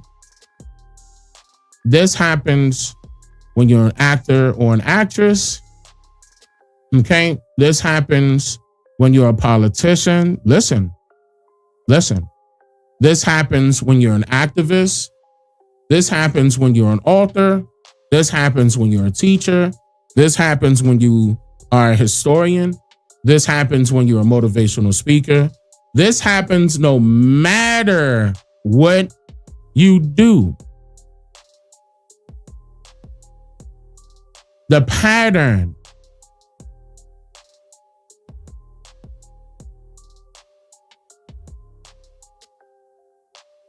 It always falls back on equal treatment. Equal treatment. Y'all cannot tell each other if you have been accepted or denied for a loan and how much interest you pay on that loan. This is going to go back to the JFK. Y'all right now inside of I'm talking about every single one of y'all don't know how much interest you paying as far as difference is concerned on a loan. Let's just say, for example, all of us here it pulled out the exact same loan, right? Do you realize that everybody pays a different percentage of interest? And I'm going somewhere with this.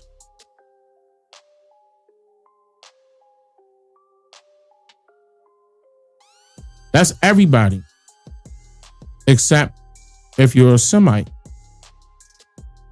I'm using that type of technology, that terminology, because I'm on something they own. Notice how they own everything. Peep game. Out of all of those positions that we could think of, right? Even when it comes to the business that we own, but that industry they own. Hear me out. Do you know that when they go, say for example, they want to go to the bank and they need a loan? Do you know it's against the law to charge a Semite interest on a loan? Law. Listen. Law. You really want to see why I keep telling y'all that we need to do away with listen. I'm about to tell y'all something tonight. Hold on, let me find out. Y'all didn't know that?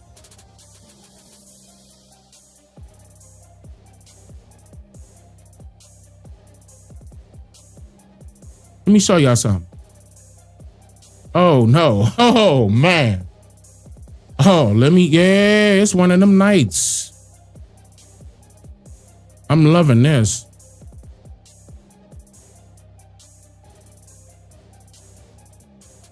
It's one of them nights.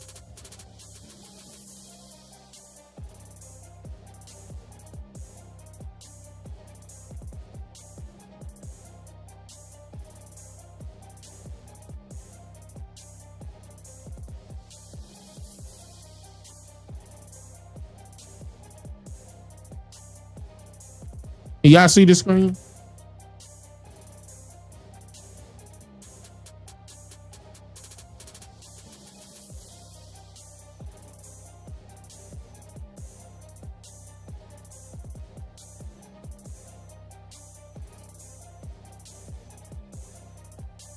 Listen. Y'all can see that, right? Okay.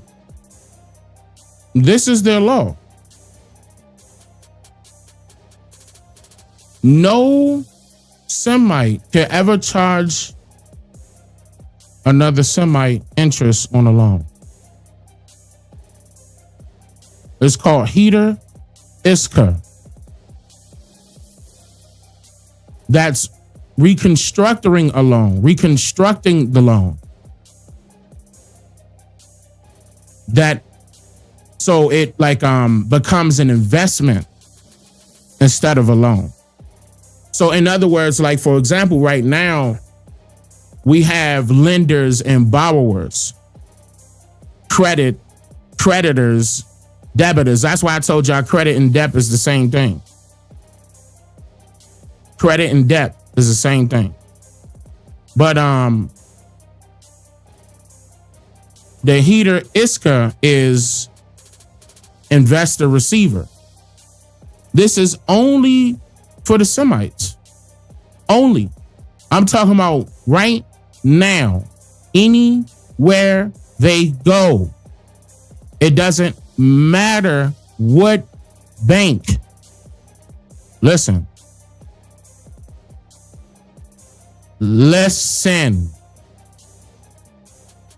It doesn't matter what bank. I slowed that way down.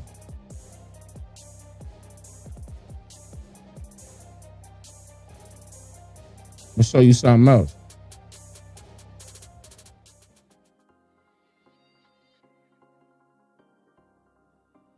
Let me show you something else.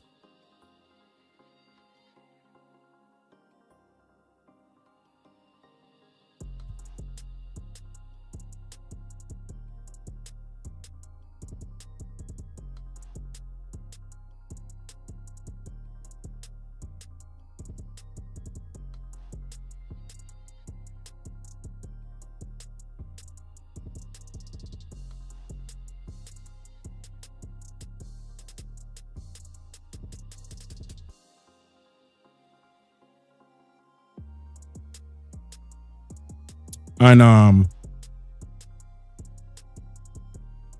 actually glad that we're going over this because I see that there's certain people that don't know this, and it's crazy because we got to dance around these type of topics because, you know, they done passed another law. Okay. Where they will take any of this. If they disagree with it, they could make it. It's already law that they could take it down. No questions asked.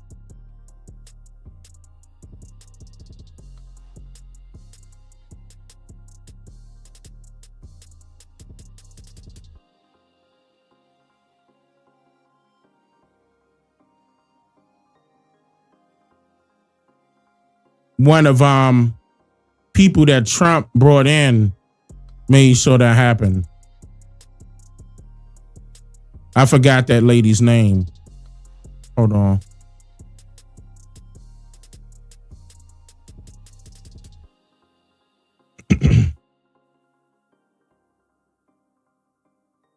Hold on.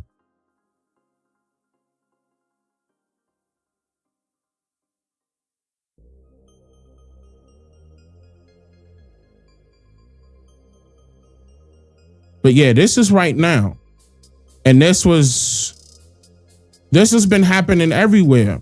And, you know, some of y'all may not know that because, you know, that's not something that's being talked about, but you would deem as racist, right?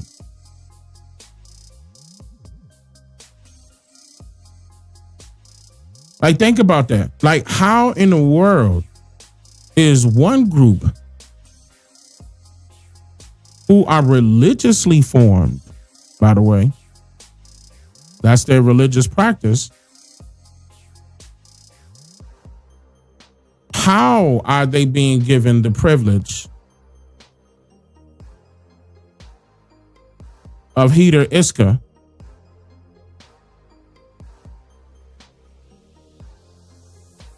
by way of their faith to businesses that shouldn't have any interest in your religious choice.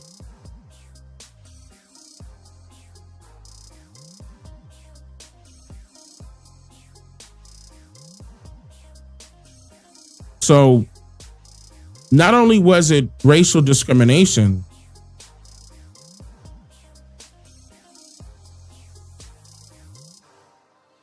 it's your tradition that they were coming after as well. Your spirituality. It's either you get down or lay down with them.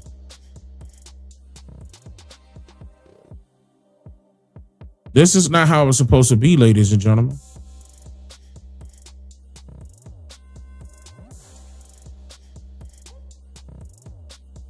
That's law.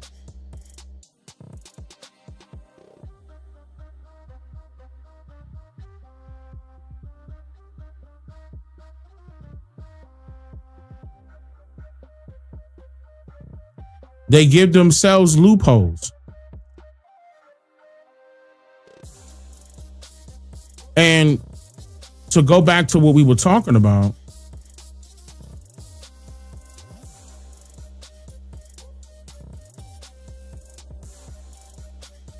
this is the reason why they didn't want to give JFK that loophole. To knock off. Keep in mind, he was a Catholic. Just in case you forgot. That's very important.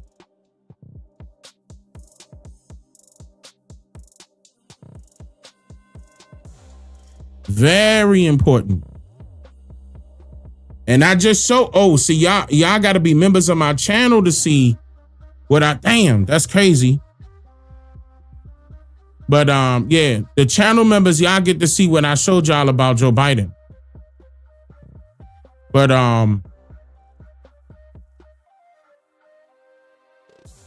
yeah, he was a Catholic. So the so-called illuminated ones were against the Catholics. The Masons were against the Catholics.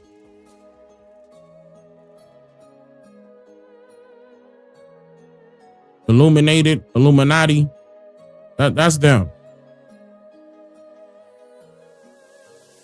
Again, these people exist. This is all about their little religion. Okay? And it's falling back on the Protestants as well. Don't exclude them. And I've been saying this for years, but I need people to understand that, yes, church is state, state is church. It's one and the same. This government is being ran by the businesses that the church has created. This government is being ran. This government is being ran by the businesses.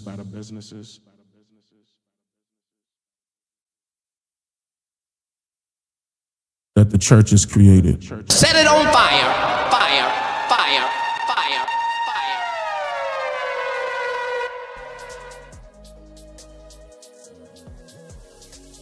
You're going to learn one way or another. I got to tell you one way or another.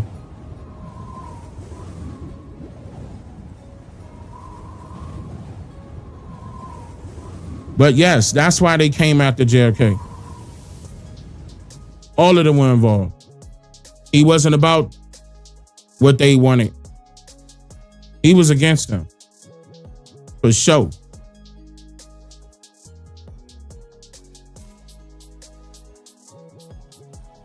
For sure. He was against them. Another thing I wanted to show you. Have y'all noticed who Trump was putting out? Peep game. Listen, y'all. Keep in mind, JFK came after all of them. Okay? Now, hear me out. Trump is coming after some of them. Not all of them. Okay? Now, I can see that he is coming after some of them. Okay? Don't get me wrong. I'm not knocking that. But I'm going to tell y'all right now, it's not fair in this sense. Let me play something. Look. Open the door. No, you can. You can. Why? It's illegal. Look. It's pregnant. It's pregnant. It's pregnant. It's pregnant. It's pregnant. Look. No. You can. It's pregnant. No. Amigo. No. It's illegal. It's legal. Get out my. No. Get out my car. Get out. No. I have video. Look. It's pregnant. Hey. Hey, man. Oh my God.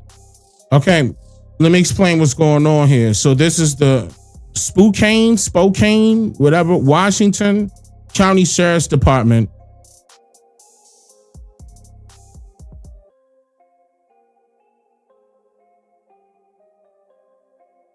Along with ICE agents. These people right here were alleged to be in the Trinidad Agua gang members. I guess they were of the Venezuelan gangs. They're saying that these brothers, and they named them, and I'm going to mispronounce them, but one of them is Cesar Rodriguez. Oh, they're brothers. I don't know how to pronounce this first one. Jetson Rodriguez, and then the Cesar Rodriguez. They're indicating that they was threatening to delete someone and fired a weapon outside of an apartment complex in December. The brothers were reportedly heading to a court hearing to fight that felony harassment charge when ICE took action. So they were on their way to court to fight that. So apparently why would you show up to court if you were guilty? So apparently they was fighting that because they knew they weren't guilty. These are believed to be people of that particular gang, the Venezuelan gang, but they actually don't even have any proof.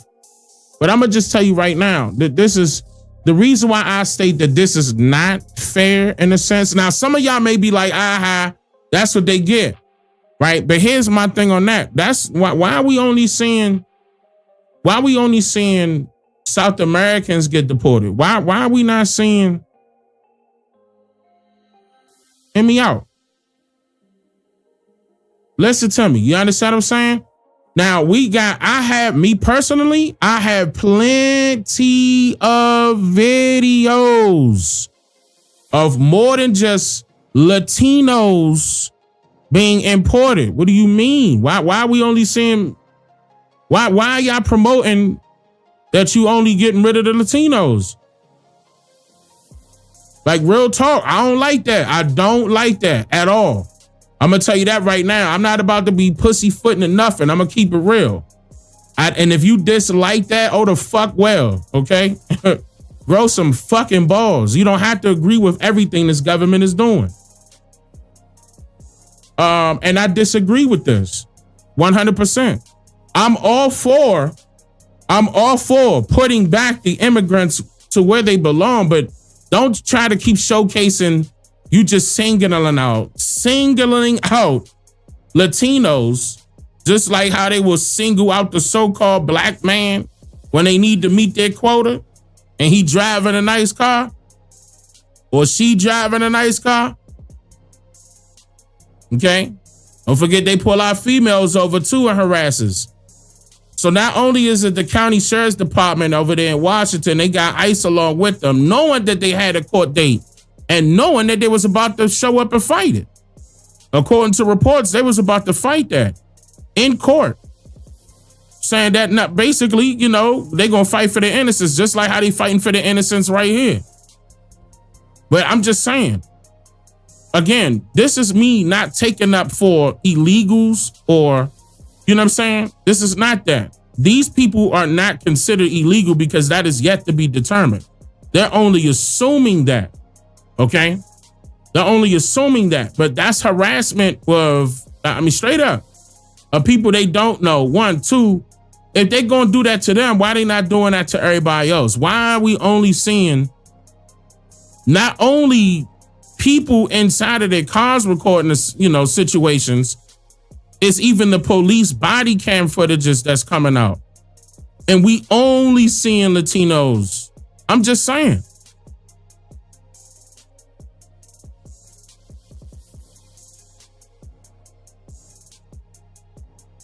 That's not fair. I know, based off of the 4 years of Biden being in office and the videos that I collected that showed endless amounts of immigrants coming in, there's no way that all of them can be legalized citizens within 4 years when they supposed to be waiting on 5 years.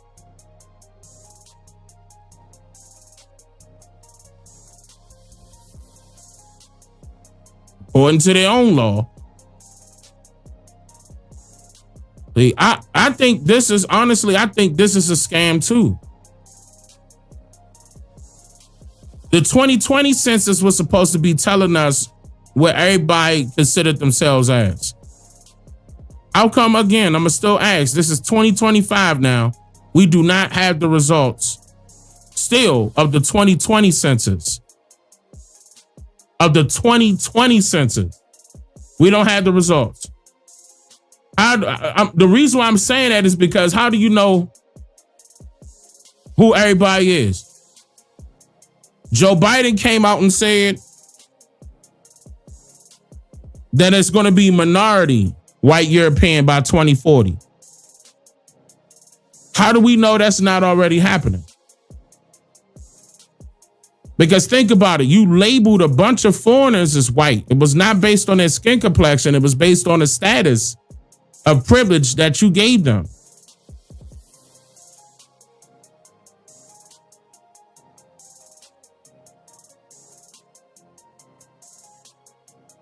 And it just seemed like to me that you conveniently putting out some people that you feel as though shouldn't have the right or privileges, rather, in this sense, to be considered white.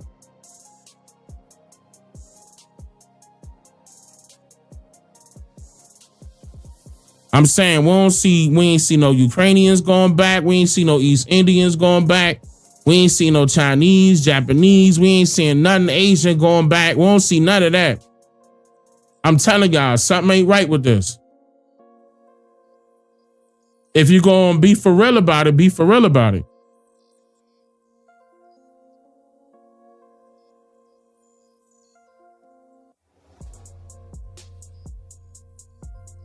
I don't like that. So that's questionable. And it goes back to this right here. I'm about to get ready to bring it up. Why? The one time that I tried to go over this before, YouTube was giving me all sorts of trouble. The computer was acting up. I'm not about to be dancing around this topic no more. So if they don't like for me to talk about this, oh well, I'm still going to tell the truth.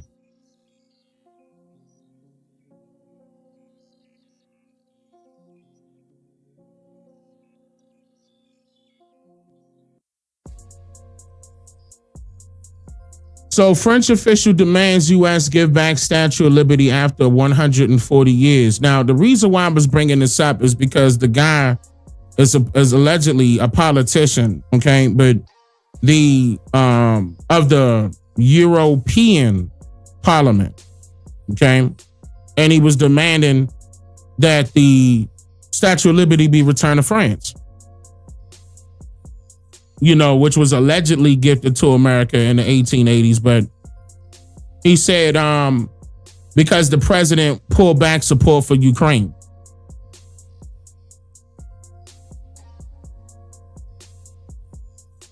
Give us back the Statue of Liberty, he says right here.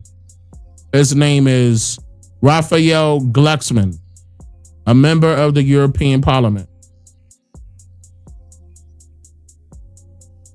We're going to say to the Americans who have chosen to side with the tyrants, to the Americans who fired researchers for demanding scientific freedom, give us back the Statue of Liberty. Demanding scientific freedom. Freedom is a science.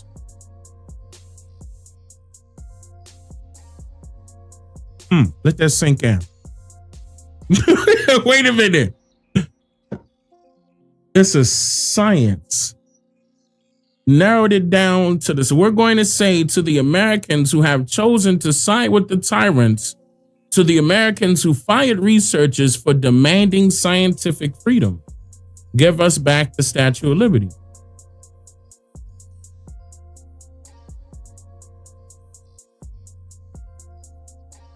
I don't care. Go ahead. Give it to him. Who cares?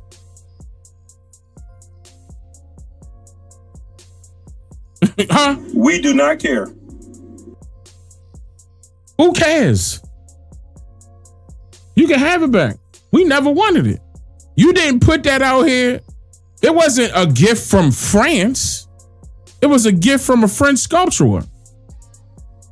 Bahodi. And it wasn't even a gift. It was his hustle.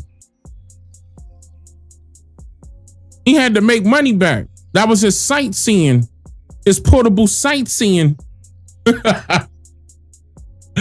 His portable sightseeing gig. He out there for $5. You get to walk in this man-made statue for $5.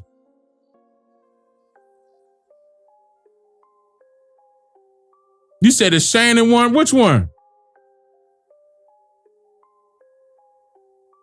That you talking about that one with the AI?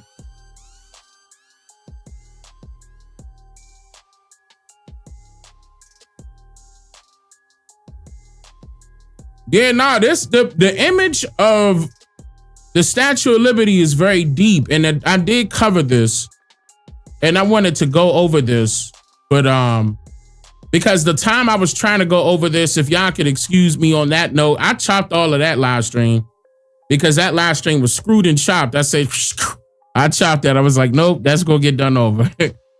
I'm talking about quality was horrible. It was almost like they didn't want me to talk about this topic. It's just like, nope, just cut that. We'll do it again.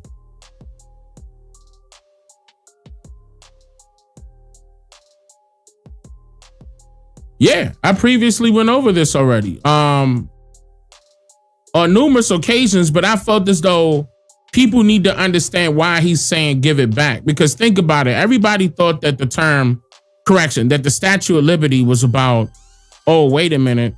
It was about the celebration of the U.S. abolishing slavery. Here's a gift from France. Thank you, America, for stopping slavery. A gift from France thanking America for stopping slavery. Come on, bro. Really? Here's a statue. No, that's not what it was about. A gift from France. He never worked in the France government. He wasn't no lawmaker. So I want to get into that. I mean, hopefully YouTube don't act silly. I want to get into that.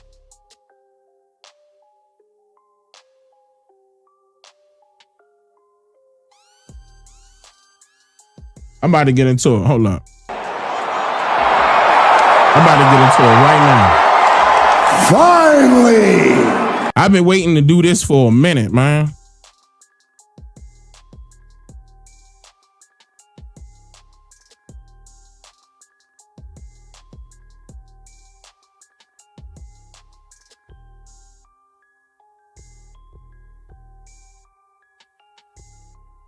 All right.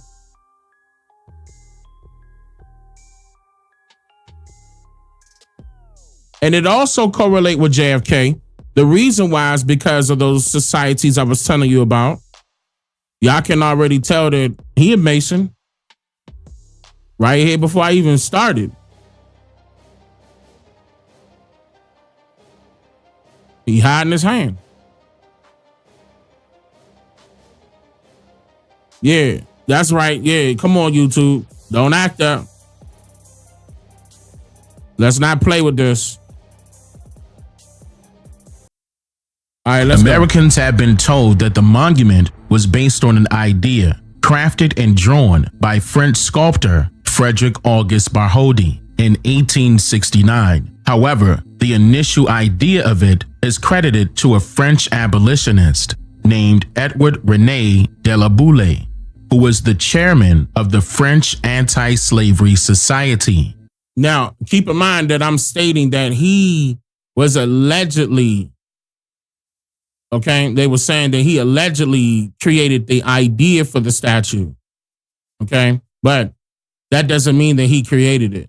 Now, this particular portion of the story was later added well after the third rendition of the watercolor drawing was assembled and established as a life-size lighthouse and placed on the New York Harbor in 1886, so that Americans may assume that the original idea of the statue was all about the abolition of slavery in general, even before arriving on American shores. But that is far from the truth.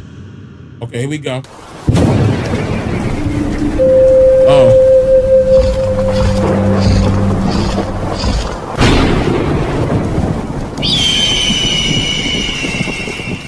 DaneMakeYouThink.com.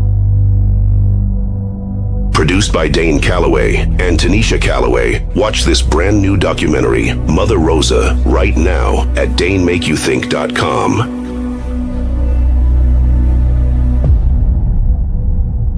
It's about to pick up after this. The best bet to finding truthful information about this story is to turn to the actual location that French sculptor Frederick Auguste Bartholdi was born, and also to the places he visited in hopes of being hired in the field of his profession. According to the Haut-Rhin Departmental Educational Documentation Center.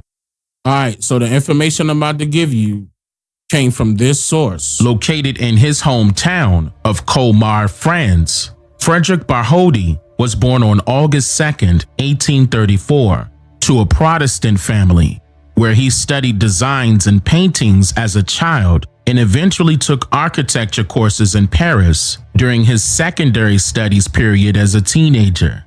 All right, so Protestant family, keep that in mind. Although he was primarily known as a young sculptor and statuary, Bartholdi also produced various photographs, oil paintings, drawings, and watercolors during the early 1850s. According to the French edition of the book called Egypt, French Passion by author Robert Soule in 1855, the Ministry of Public Instruction charged Frederick Bartholdi with an official mission to Egypt. He leaves for Egypt with fellow European painters John Leon Jerome, Edward Murrer, Leon Belly, Eugene Deschaze, and Narcisse Berkshire. All right, so now you're about to see what happened. Like, so what was he going through? What led him to do this part?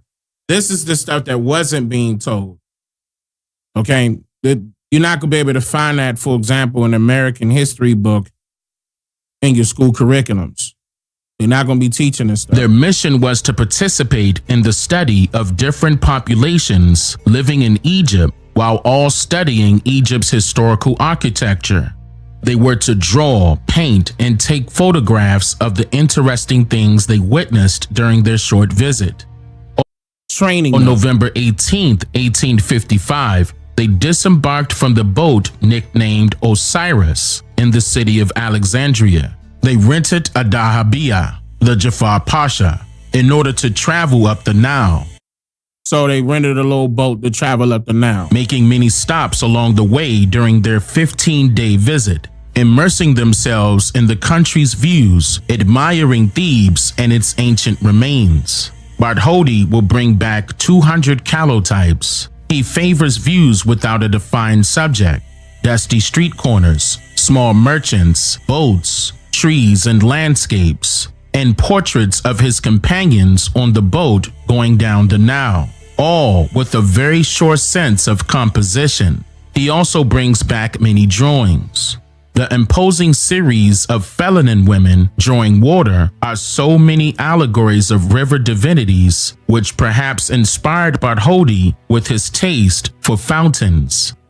So he was basically witnessing a lot of the felon women, which was a slave woman, drawing water throughout this particular area. So that, kind of inspired his taste for fountains and drawing depictions of what he saw. End quote.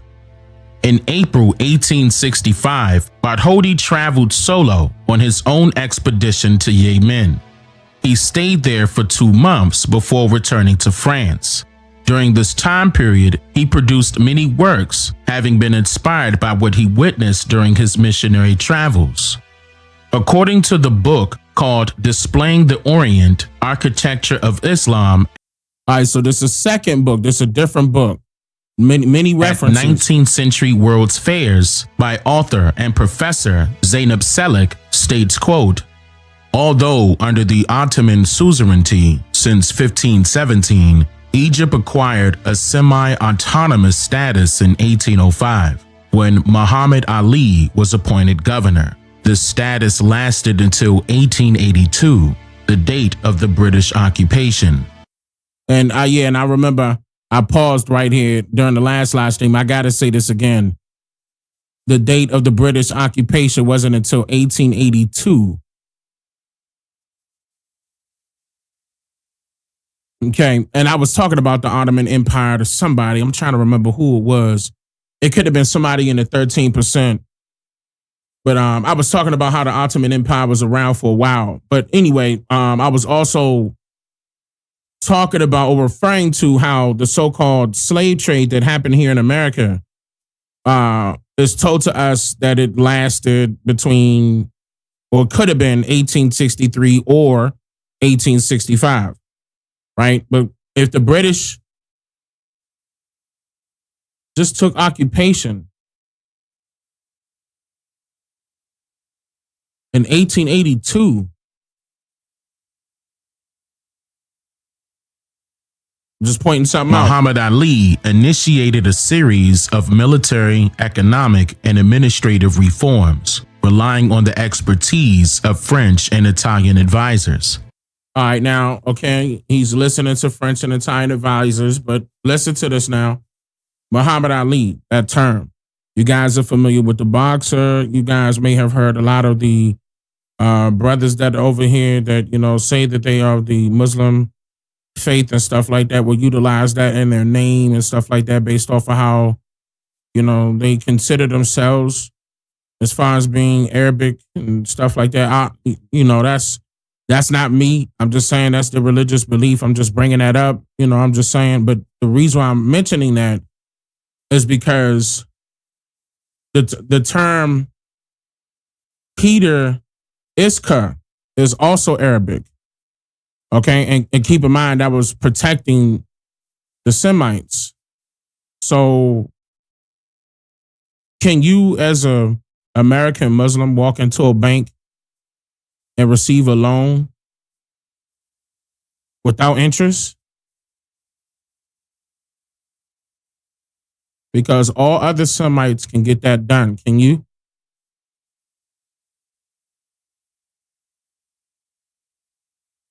Peep gang.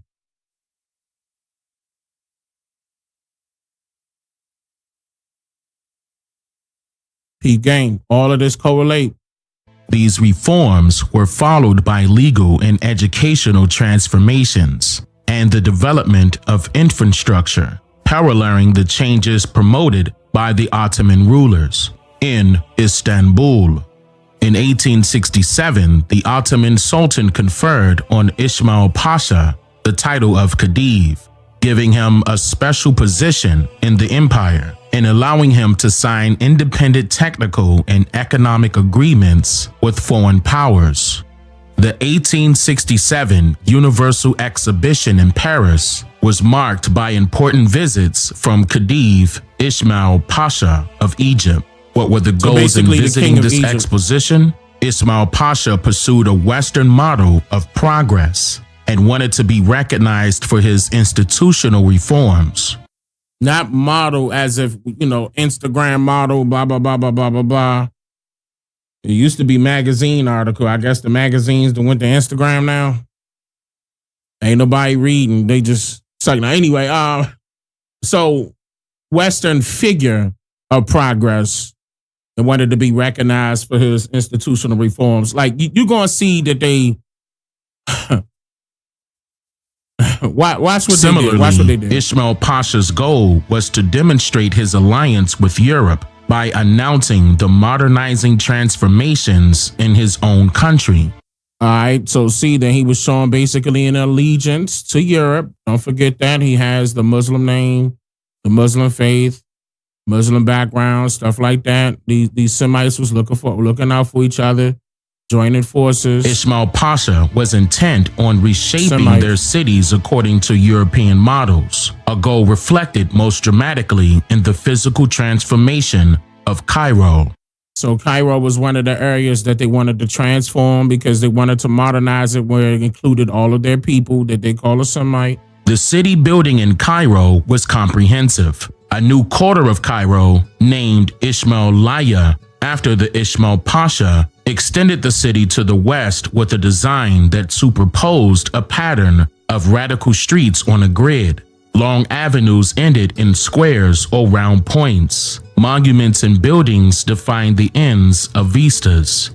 The model was once again Baron Haussmann's work in Paris. Indeed, French architects, landscape architects, and gardeners were commissioned to beautify Cairo. For Ismail Pasha, who had lived in France, the expedition was an occasion to catch up with the social and physical transformation of Paris. So again, just showing that a lot of the foreigners were getting together in different areas, you know, once they allowed the British to come in and take certain things over. Foreign powers were now combining to, you know, join forces to uplift each other up. They were those European Parliament people. They was, when you hear terms like that, they still all working together, y'all. This is, as I said, New World Order been around for a long time. End quote. Now, at the 1867 Universal Exhibition, Egypt ruler Ismail Pasha took the unprecedented step. All right, hold on. This your first time seeing what he looked like. I'm going to give you 30 seconds on the clock. You tell me his nationality. Yeah, DNA. I'm just saying, when you see a picture, he don't look like the normal Caucasian guy to you, or like, does he look Arabic to you, or does he? You know what I'm saying? He may have some cowboy boots on. He may be working in the farm. He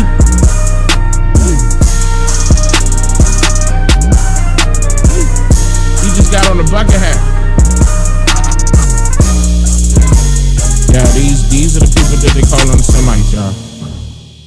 Okay. So I'm just saying.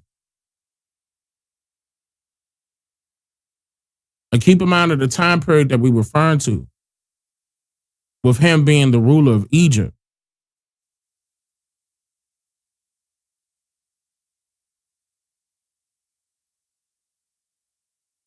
Let that sink in for a little second.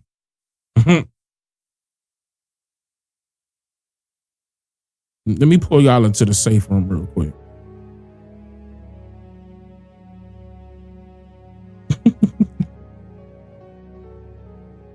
Do the other one. Because it's like, I can't understand how people don't, see what's going on when it comes to how this whole entire system is structured. Like, we will always point the finger at the Vatican as if the Vatican is the only thing that's happening.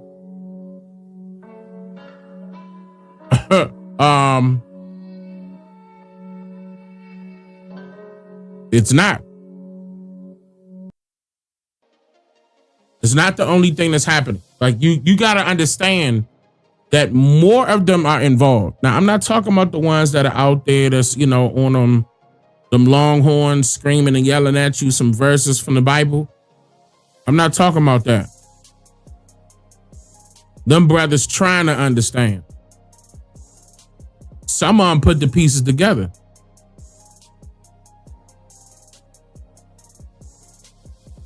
It'll take a while. But once you start pointing at the common enemy that we all have,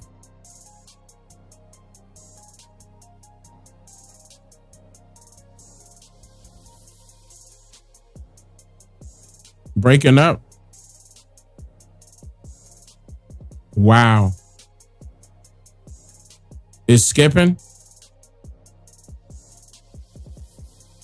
Every time I talk about this topic, and I'm telling you, this is a very touchy topic for them, y'all. There's nothing wrong with my equipment, by the way. Nothing.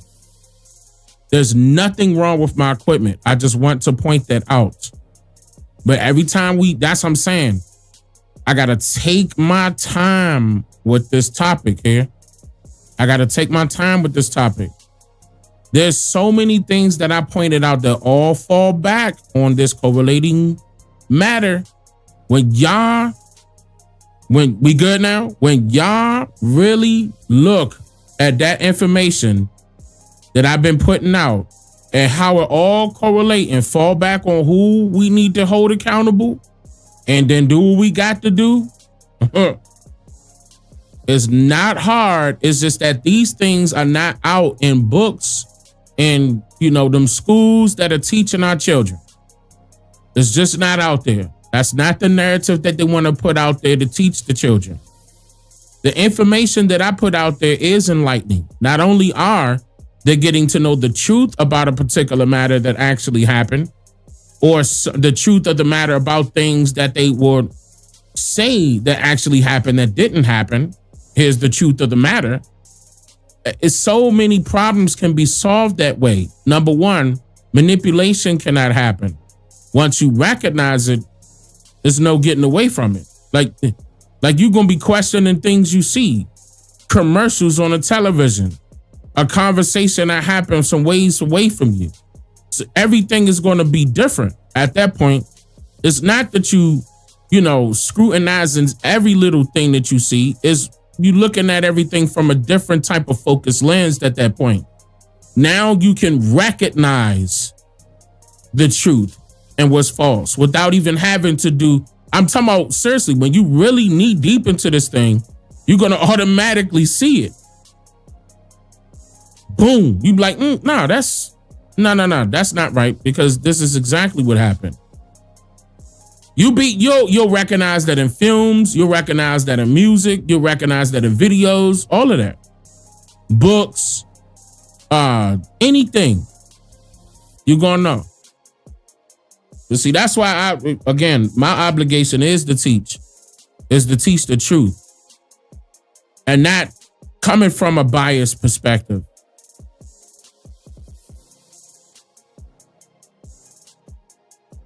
That's not fair to people in general to lie about something that never happened.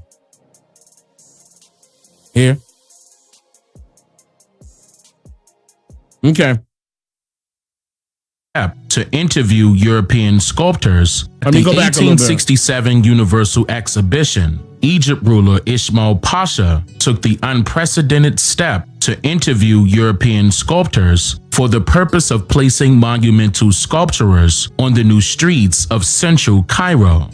Upon his return to France, Frederick Bartholdi was commissioned to sculpt a statue of John Francis Champollion, an Egyptologist who was said to have deciphered the hieroglyphs on the Rosetta Stone.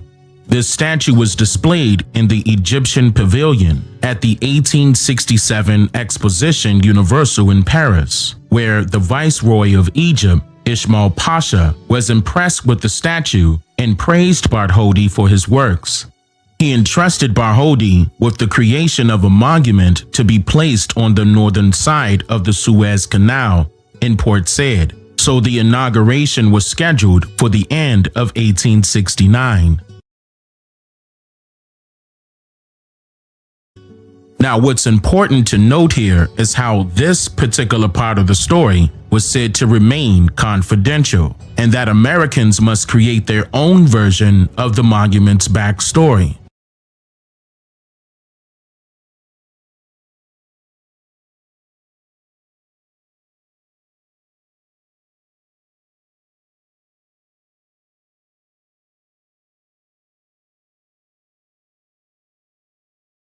Sometimes you gotta pop out and show niggas. Wow, wow, wow, wow. Rock that, fuck 'em up. Set it on fire, fire, fire, fire.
I'm so mad.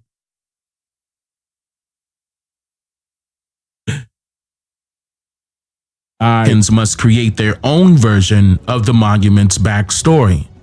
Continuing on, Bartholdi hoped to build a colossal statue for an immense lighthouse as a personification of Egypt. It was to be a towering female fella dressed in Islamic-style clothing, holding up high a torch in one hand that would light up the entrance of the Suez Canal at dark. It was to be known as Liberty Enlightening the Orient, or Egypt Enlightening the Orient. All right, so now you see that they had it there near the Suez Canal. So the whole idea of it was to be a lighthouse, a guide, referencing the progress of Egypt, which I will break down even further here in a minute. In a book called The Statue of Liberty, A Transatlantic Story, Icons of America, author Edward Berenson mentioned that, quote, Bartholdi produced a series of drawings in which the proposed statue began as a gigantic female fella, end quote. Ismail Pasha halted the construction of Liberty Enlightening the Orient due to the time consumption and the cost of the project, where many French and European voluntary and involuntary laborers died during the construction of the statue. So niggas died trying to build this thingamajiggy. Because it ain't no telling what type of Decepticon it can be. They just... So the project was and then the king felt so bad, he called off the project. So the project was not rejected because it resembled a peasant woman. It was rejected because they couldn't keep up with it. Rejected because it resembled a peasant woman, as some authors and historians would still falsely claim today, because slaves, or rather peasants, were in fact employed or obligated to build the statue lighthouse. Just plain and simple. It was peasants hired to build it. as well as they were used to build the canal itself. And build the canal itself. This according to multiple sources that have recorded documentation about this topic. This also proves that the original statue was not built in order to honor the abolishment of slavery in general, simply because slavery was still ongoing during this time period in Europe, France, Egypt, and other Islamic countries throughout. So, keep that in mind. Keep that in mind. Slavery was still happening. Slavery is still happening. After the project failed miserably, according to the Haut-Rhine Departmental Educational Documentation Center, quote, Frederick Bartholdi joined the National Guard of Paris as a squadron leader during the Franco-American War of 1870 and 1871. He obtained leave to participate in the organization of defense in his hometown. But when Komar fell into enemy hands, he left Alsace and entered the service of the National Defense Government, which appointed him liaison officer and aide-de-camp to General Garibaldi. The news of the annexation to the German Empire of Alsace and part of Lorraine increased his commitment alongside the Republican defenders of the freedom of the peoples before determining his adhesion to Freemasonry. Oh, there we go. There it is.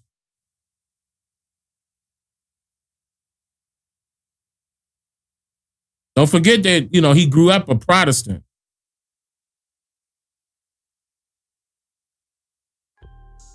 Came right back. But because that's what I'm saying, it's going back to these same societies, religious built societies, creating these things as well. It's going back to that point as well. During a first trip to the United States in 1871, as soon as the conflict ended, August Bartholdi had the revelation of the ideal site for his great monument, Batlow Island, today Liberty Island, the first piece of the New World.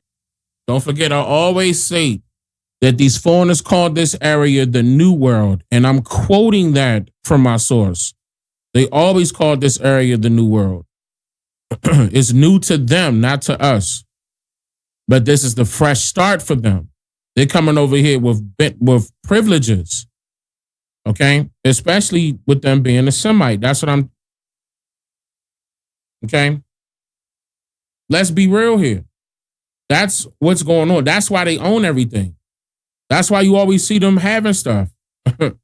They looking out for each other. And it's lawful. It's lawful. In other words, it's against the law to charge them entrance on a loan. Think about that. Everybody out here don't got that type of credit unless you one of them. And that's law.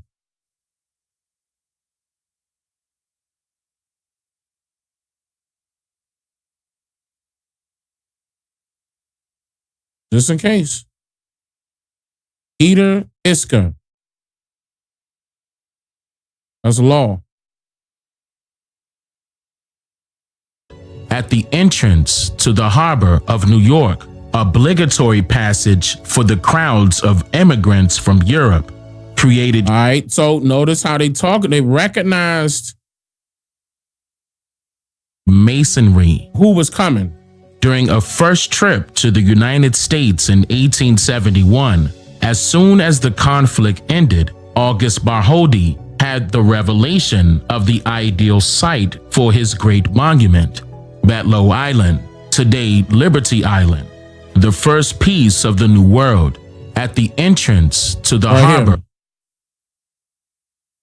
Main port and sorting center for the crowds of immigrants from Europe. It's up. All right.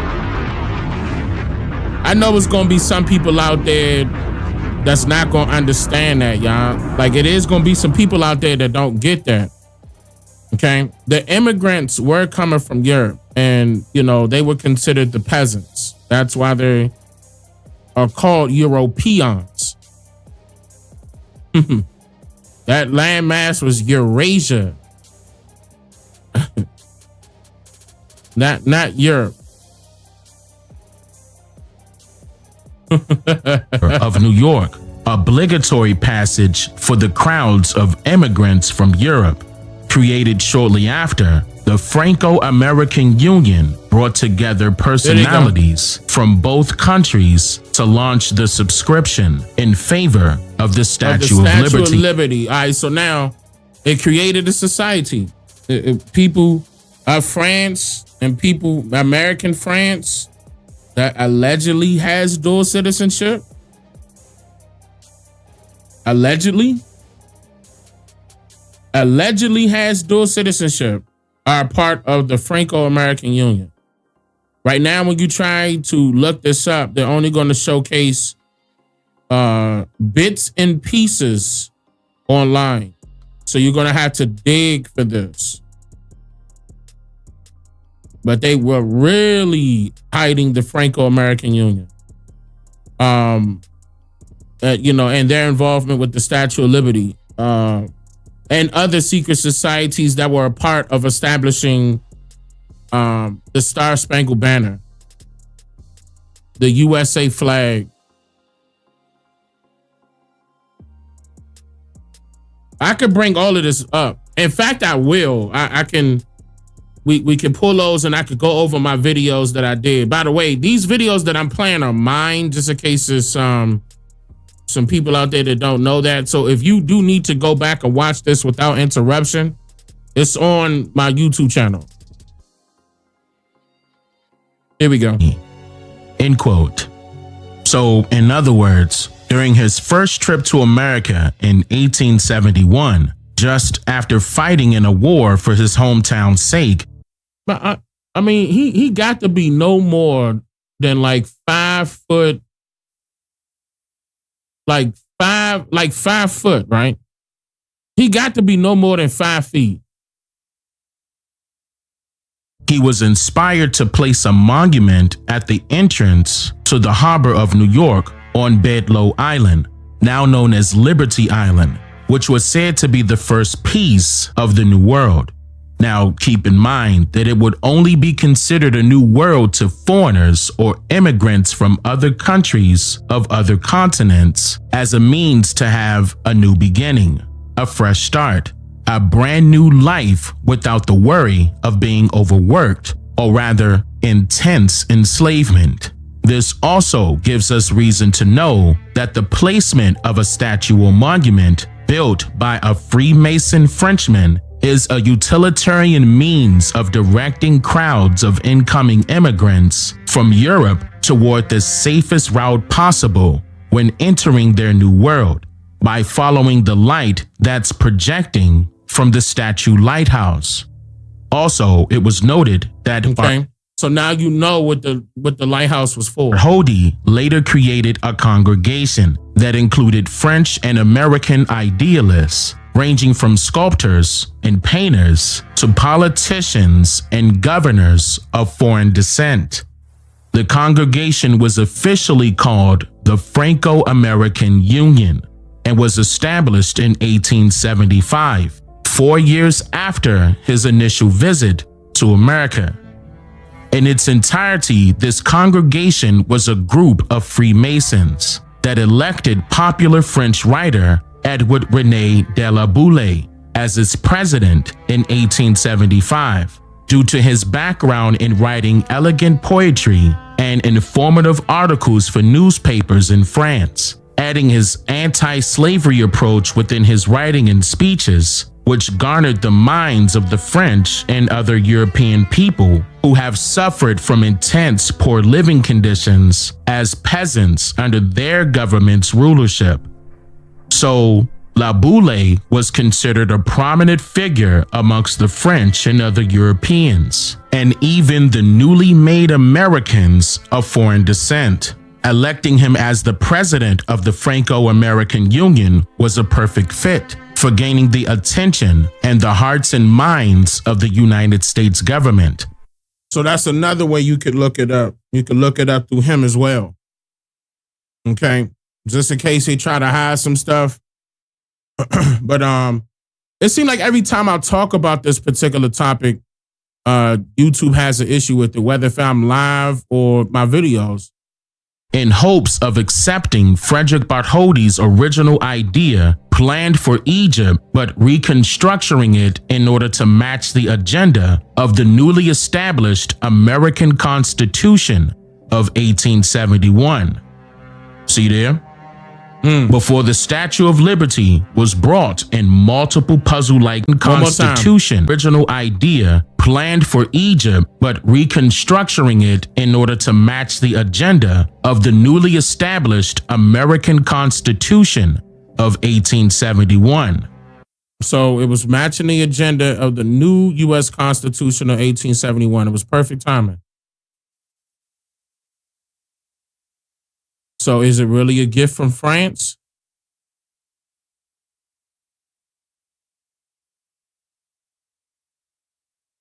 Are they messing with it?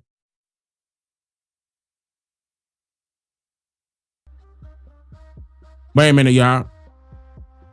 We clear? We good to go?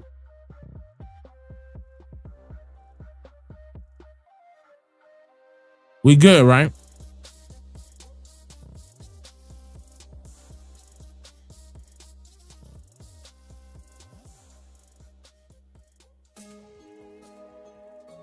No, I mean, okay. It's good to go. All right. Some people were saying it was acting up. All right, we good. Yeah, I mean, so they got together, with these people who will be considered American, okay, and created these societies. They're not the only ones, though. They're not. There's multiple groups of them, y'all. And this whole entire time, they was looking out for each other only. They want everybody to hush up and not say nothing about it, neither. And again, they have things in place that makes it against the law for you to talk about it, for you to mention it, for you to point it out, for you to charge them interest.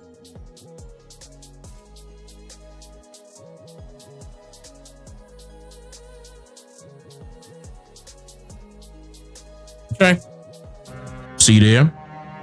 Before the Statue of Liberty was brought in multiple puzzle-like pieces to accommodate traveling from France to the United States, to be built together and placed on a custom base or pedestal in the New York Harbor in 1886, the Franco-American Union was responsible for marketing the unfinished statue to the public in hopes of earning donations in order to fund the project.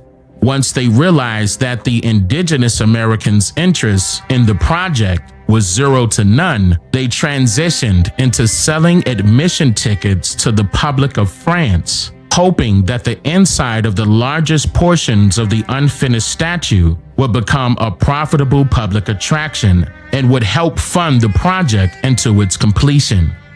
And you mean to tell me this ended up being a gift from France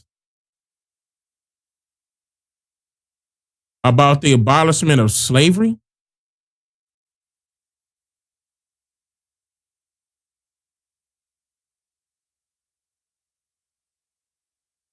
They were holding fairs, yeah.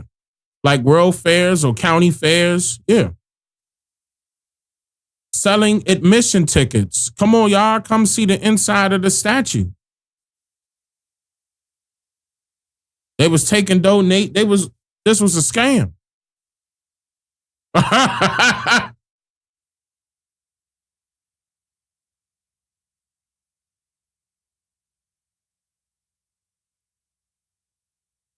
Wow.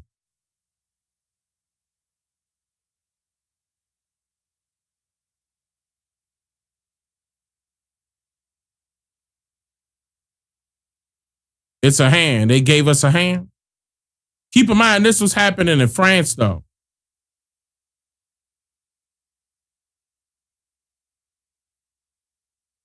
So the Statue of Liberty was never a gift from France, as if their French government gave it to the United States for free, when it was this union of Freemasons that took the money they earned to build the light as a call for help from other immigrants to their new world at night. Ooh, hola. Liberty was never a gift from France, as if their French government gave it to the United States for free, when it was this union of Freemasons that took the money they earned to build the light as a call for help from other immigrants to their new world at night. Kind of like Commissioner Gordon turning on the spotlight to call Batman to help their people at night. The initial descriptive meaning of this statue read, Liberty Enlightening the Orient. Now, America is known as the land of liberty. And in the mind of those who think of liberty, liberty means freedom, independence, and release from imprisonment. It is the condition of being able to act or function without hindrance or restraint, and the power to do as one likes. It is the ability to take something that is foreign and make it seem more natural. It was well understood as far back as 1792, when the first U.S. coin was minted, that liberty is the parent of science and industry, meaning that in order to build this country into what it is today, and even further into what is planned to come, the children must be enticed with liberty. They must be given the freedom to make poor decisions, while allowing someone that doesn't have their best interests at heart to take total control of their minds. Ooh, are y'all picking up on this message? In many forms and symbols, liberty is portrayed as enlightening. Figuratively, it is a lighthouse that gives spiritual knowledge and insight. It is a strong conductor as it orients one's being. Liberty is used to allow new relationships to be formed, as it merges newly learned facts and circumstances to shift one's bearings in order to create a sense of familiarity, as it ultimately gives a specific direction or tendency for one to draw towards, as it psychologically speaking allows now, for the acceptance of things that are foreign or unnatural. So acceptance of things that are foreign or unnatural, that's psychological. They psyching your mind, dropping you into transformation. It is no coincidence that the symbol of liberty in physical form. Yeah, they could take this back. It wasn't for us to begin with. Tell them. This is the reason why he was pushing that at Trump. Don't forget that Trump was a know-nothing. I know nothing about QAnon. I know nothing about the. Listen, I don't know about the. He don't know. The Native American Party, the Know Nothing Party.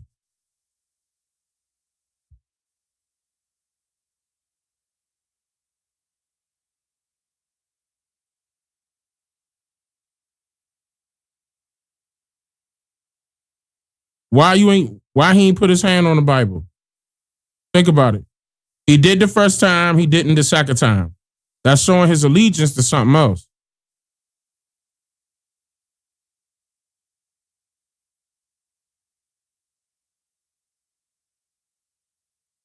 The Puritan way of life, Protestant, is an actual lighthouse.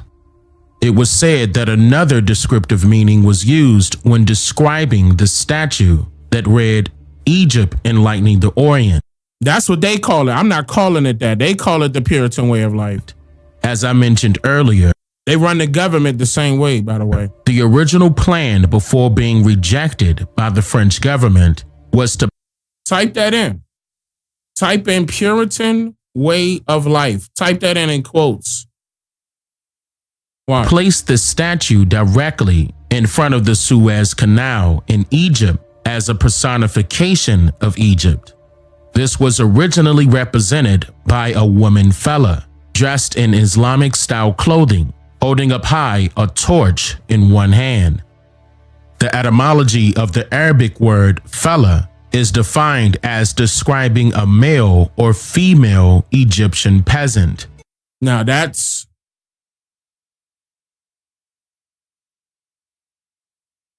there we go. And it's not funny that our people been saying for a long time. Shout out to the ladies, shout out to the fellas.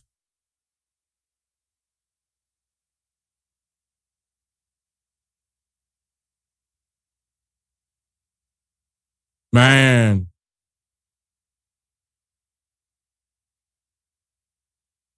Okay. The word Egypt, when translated into the Arabic language, is known as Mizr, which is defined as a facilitator. A facilitator is a person or thing that makes an action or process easy or easier. All right. Now you know what the term Egypt is about. The word Orient means a line or position, according to the Oxford Dictionary. It says Orient also means find one's position in new relations. Yeah, we got to stop using fella. We got to stop using friend. We are not of that society. We shouldn't be using their terms. To new and strange surroundings. Adjust or tailor something to specified circumstances or needs. It is essential to note the etymology of the word Orient, which means in Latin, rising or the east. That part of the world situated to the east of a particular point. Now, we can automatically point out right now, if that was Egypt enlightening the Orient. Let's break it down real quick. What does that mean?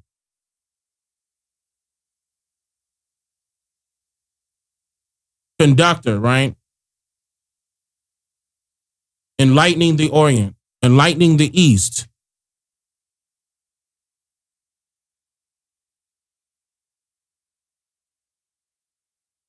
That means that we're the West, by the way. I told you it was East Gondwana and West Gondwana. I'm not going to jump ahead. Yeah. I'm going to just leave that there. Eastern countries, or the eastern part of a country, the East. So in other words, Egypt enlightening the Orient is describing the direction that the French government set its eyes on conquering next, allowing for the statue lighthouse to act as a facilitator, making it easy or easier for the French government to seize specified lands that they desire to become their new possessions, that is located east of their geographical position.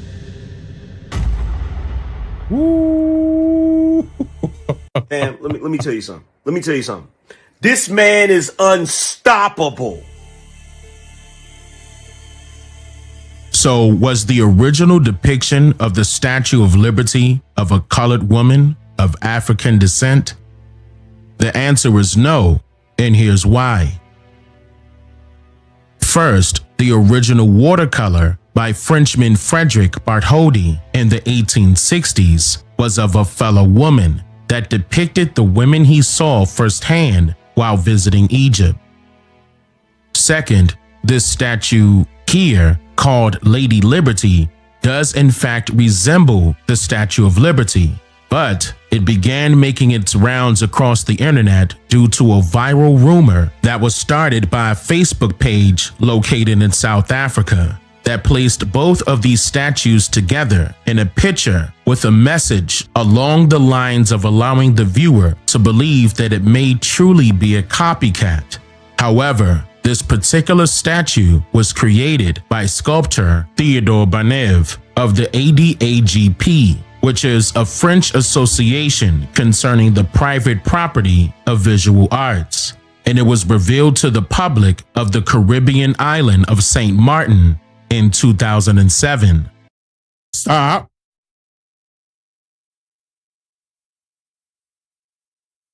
The statue was revealed on the Caribbean island of St. Martin in 2007.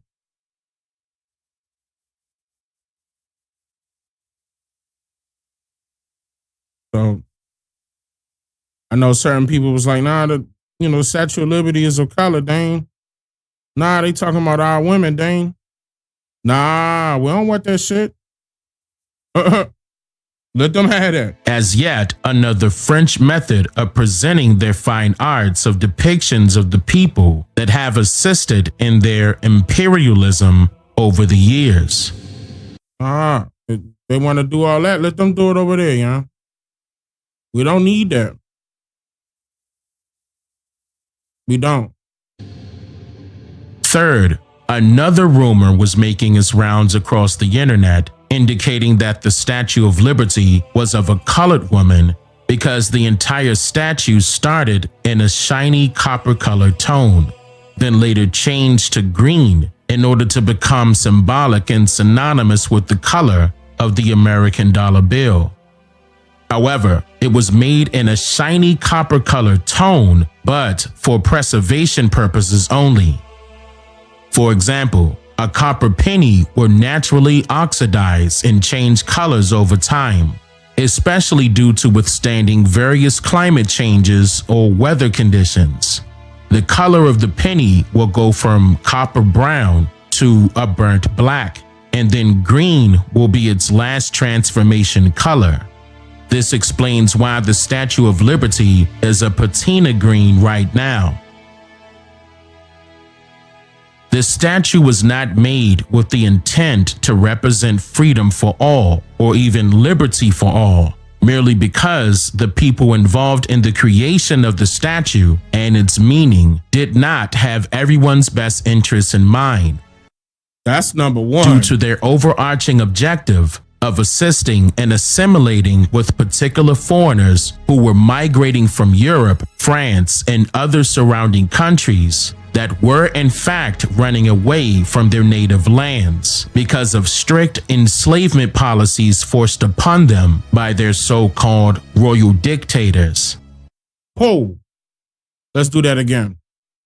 Of assisting and assimilating with particular foreigners who were migrating from Europe, France, and other surrounding countries that were in fact running away from their native lands because of strict enslavement policies forced upon them by their so-called royal dictators.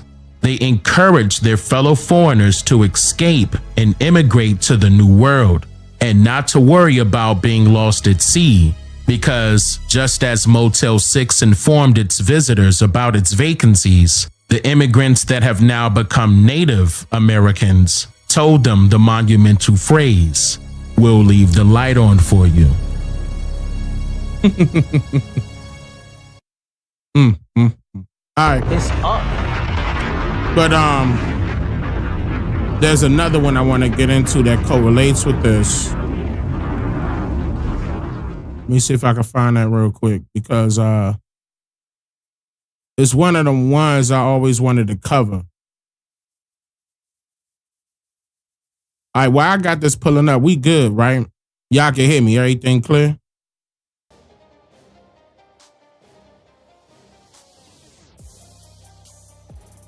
Put a 2 in the chat for me if everything all right.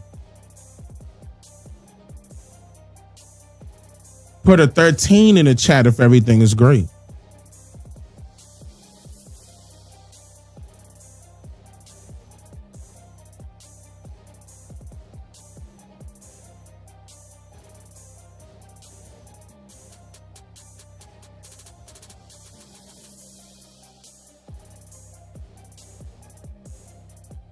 All right, I'm about to pull this one up.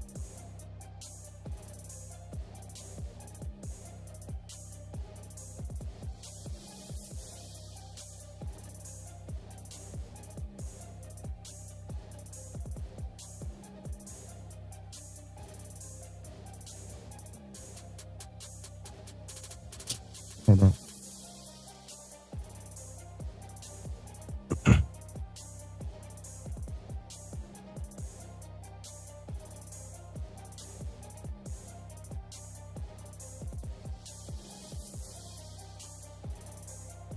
Okay. Yeah, because I had to open up the other hard drive.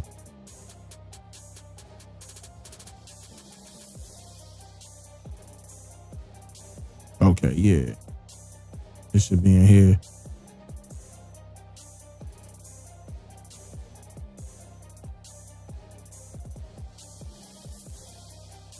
Nah, man. They really thought they was slick, but I'm actually glad that this information is coming out and they can't hide anymore. I mean, people got to know what the problem is in order for us to solve it.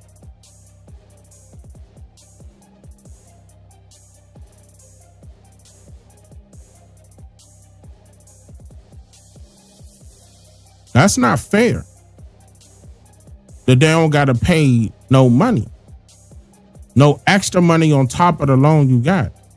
They get immediately approval and the person turns into an investor.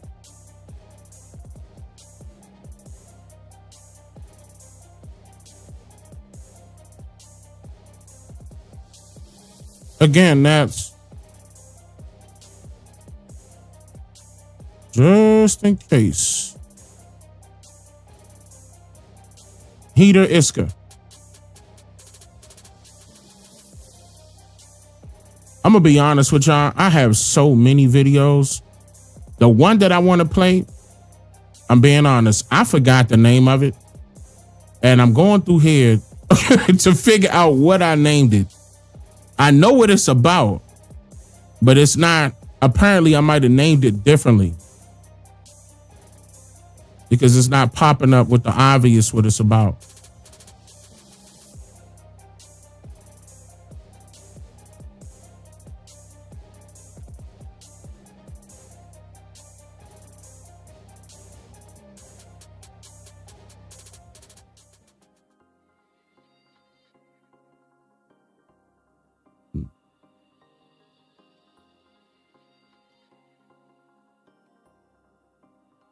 Okay, let me say something.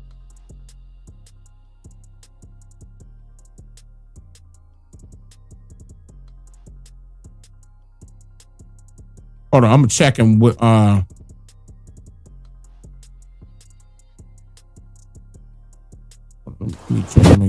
talk about certain.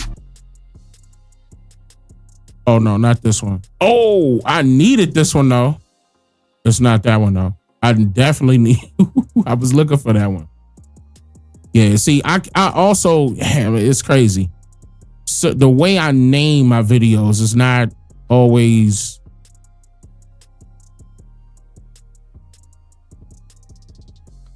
Especially the older ones. The older ones get changed a few times. That's crazy.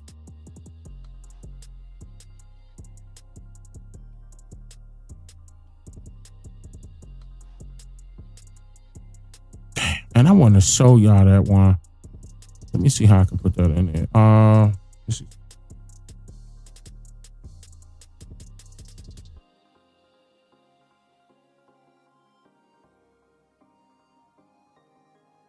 Nah, that one does correlate, but not like how this one would. And I want to go over this one. And I'm hoping I could just... One piece of it pops up because then I'm going to find out where it's located. For sure.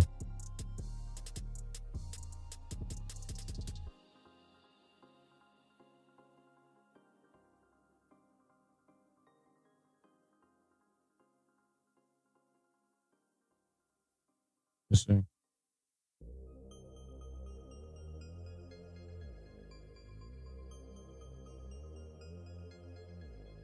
I did the JFK part earlier.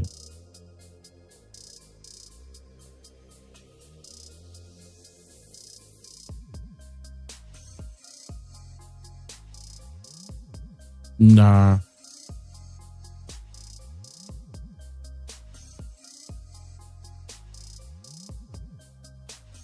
That's crazy. I can't find that junk quick enough.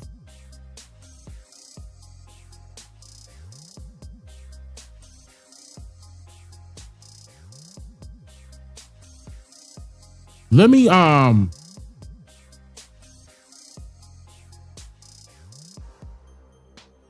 let me do this one right real quick. And this give me a second. Hold on. This give me a second to get everything together. America isn't a nation. The United States is a corporation. Genocide is controlling your five senses by administration. People devouring into acceptance of whatever the cook is making. Minority populations still suffer from decorative illumination. Mind manipulation defines crowd participation. Enemies writes history and deems it our information. Popular news stations tell you what's popping and who's hating, when them scripted opinionated jokers just jocking them Jews statements. It's storming yet by them foreign jets spraying them chaff bustles in the air without care of affecting the land's muscles and human tissues. And fake news is new issues to those who chose to hold on to old issues. Perhaps you agree to be free and live your life, but that's only if you choose to believe in living right. Cause even while you sleep, they depleted the bombs on you. You ain't woke now, then keep an alarm on you. Hey, look. Ain't no chucking, no jiving, no ducking, no hiding, no telling on people that's under assignment. Those are them people that fucked up our climate, changing up everything so you can't find it. Let's focus our people to focus our people, cause most of our people lose hope for our people. We choking the fan by revoking my people. We selling the fan, not promoting my people. You woke up today, it be different tomorrow. Stop or to follow with Lee Leonardo. Police killing innocent like a state motto. How much more time we gon' take this to sorrow? How many times we go marching for peace? We still got black people that die in the streets. From your brothers or racist police. The wars not us, it's them races he lead. Brother wake up, sister wake up. These this ain't nothing but shit they made up. Religion is here to manipulate minds. Only books slave masters gave us to read. Only books slave masters gave us to teach. Only books slave masters gave us to preach. Only books slave masters gave us some peace. What they have heaven here on earth. Wake up, pick your cape up, pick your face up. This is shake up, no time for makeup. Injustice is a white supremacy. You both affect the melanated people too much. I'ma keep raising my fist to the sky. I'ma keep raising my fist to the sky. This ain't for everybody, this is only for them conscious melanated people.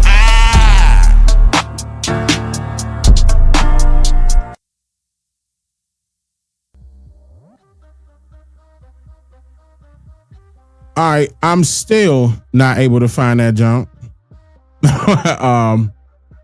Unsuccessfully.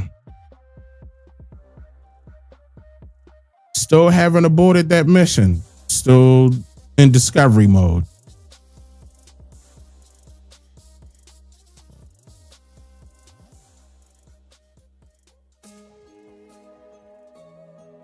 Yeah, because I want that. I feel it's important to bring this one up. Man, I'm hiding it so well that I hid it from myself.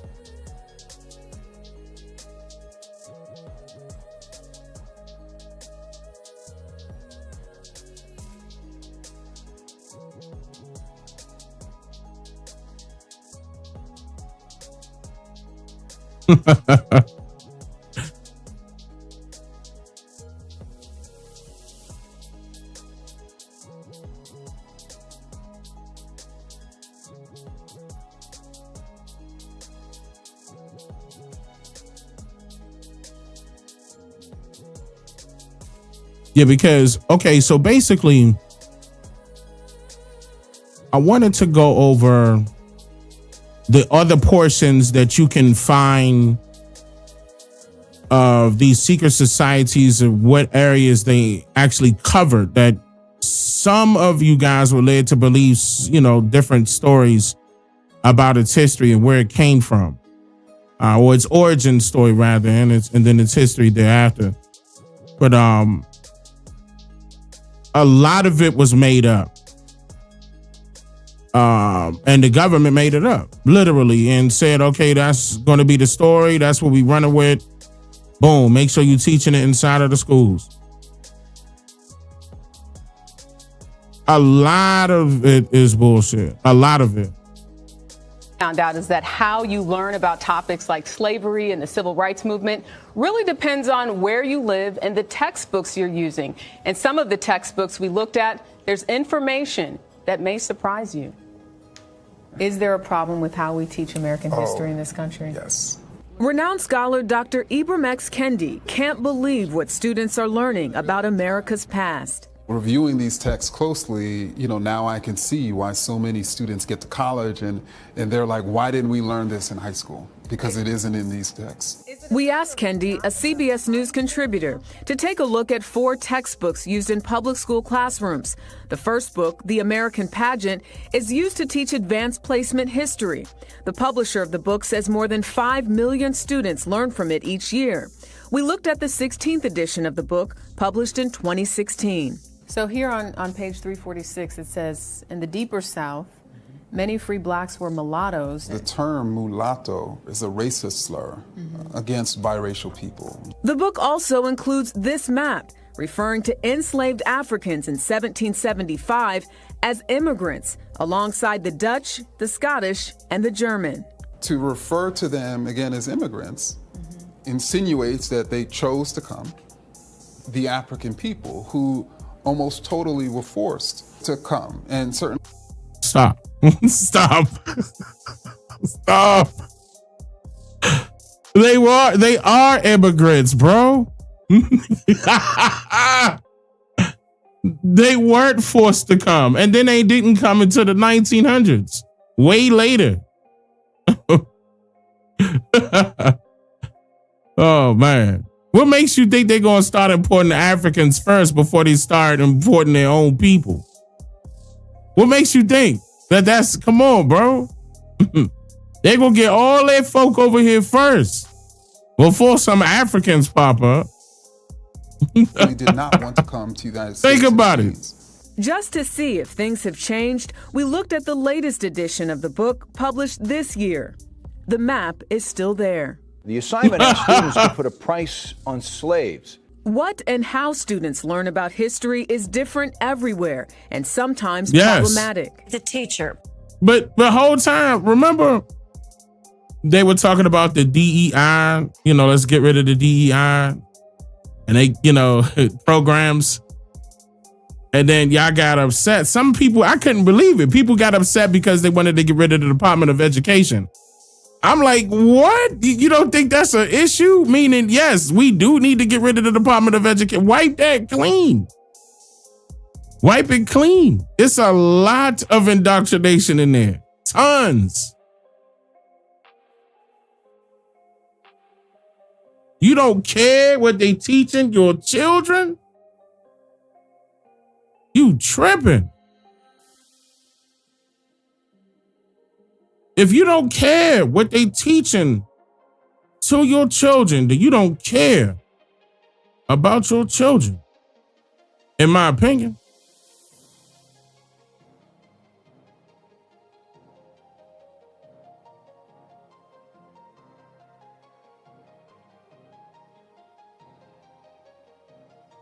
In turn, they teach their children that same BS that they learned inside of their school.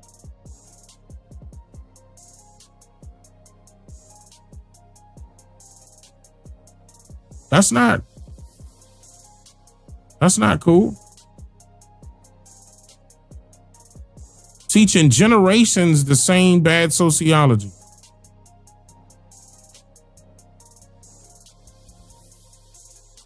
It's only working out for one group.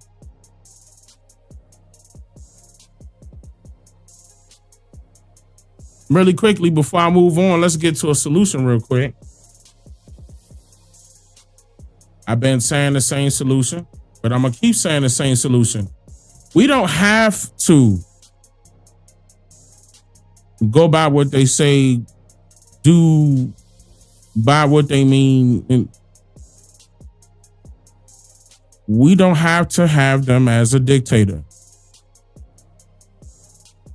Again, religion only becomes reality when you want it to be your reality. Everybody has to get taught about religion in order for it to be real within their realm. Just like they got to be taught everything.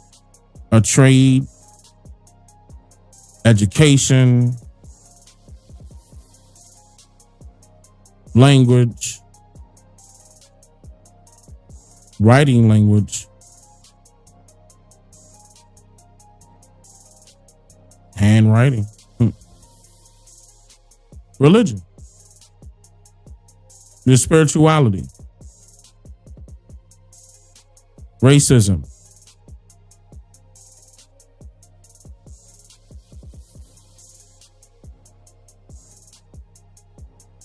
I really do hope some of our people will recognize that what they were taught was wrong. That's the only way you're going to be able to start from scratch for yourself.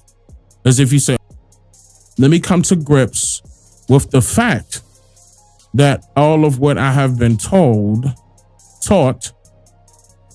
throughout the school curriculum, no matter what grade, no matter what year,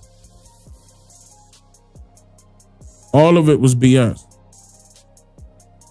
And you go in and say, all right, now what's the truth? A lot of people do this and they feel as though when they're searching for answers, that they're searching for religion, that they're searching for someone to worship. That is a vulnerable stage for a person that's, seeking answers to a lot of questions. That's a vulnerable stage of a person. And, they be doing, those religious people, they be doing some evil stuff. And they know when those times are, what groups are vulnerable and, what conditions they put you in environmentally. All of that stuff plays a part. Like it hasn't ever been a time where we were on equal playing field after 1871.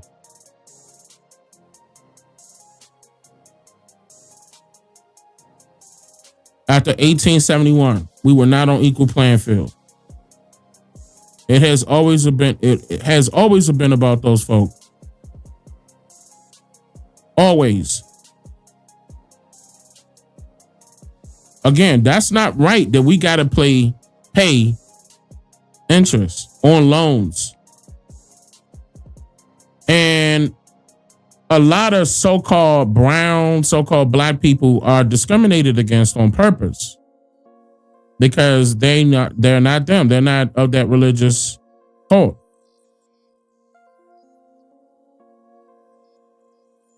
Now, some of y'all may be like, well, Dane, maybe we do got to fight back. Maybe we do got to say something about it. I'm saying something about it right now.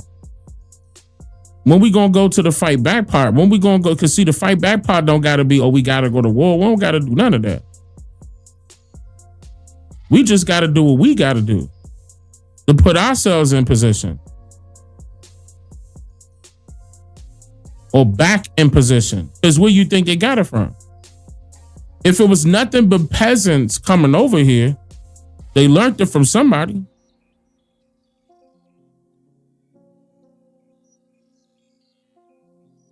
That one of my parts of that video told you that the British government didn't even come into effect until 1885. It was either 1885 or 1886.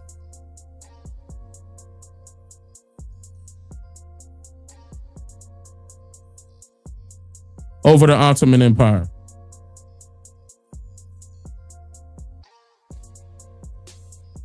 That's a big deal. The reason why is because that wasn't that long ago. That's number one. Number two, these people are not as powerful as you think they are. The ones that are the owners of these corporations that you'll never get a chance to see. Because they have it designed where you'll never have to, know who the owner is. You can never find out if they're private. In which they are.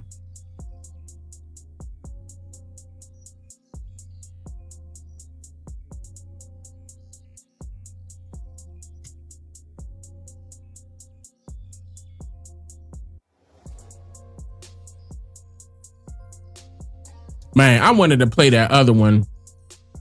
And I really do know that it's here, but I just don't know the name of it, and I'm upset about that.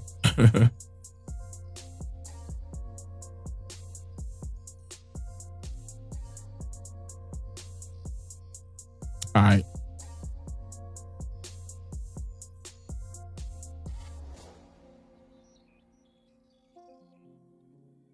I can play this one.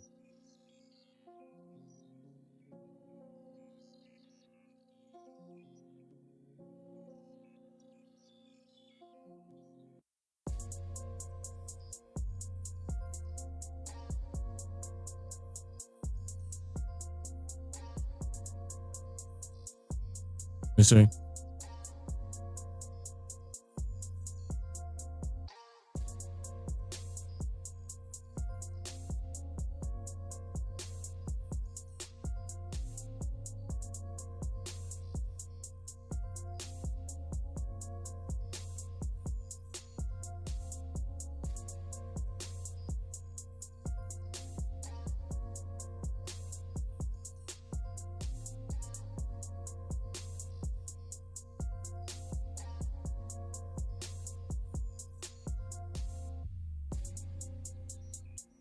Stop it. Get some help.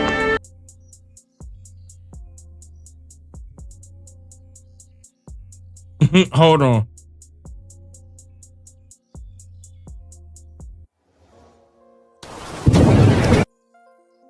Make sure.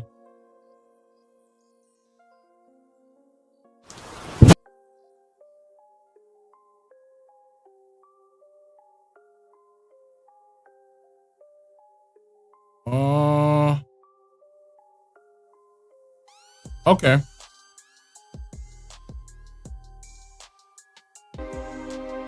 In today's society, much of the information that has been presented throughout compulsory educational institutions have been written, reviewed, and then approved solely by the government to be deemed as facts uncritically, meaning no matter if the information presented is right or wrong.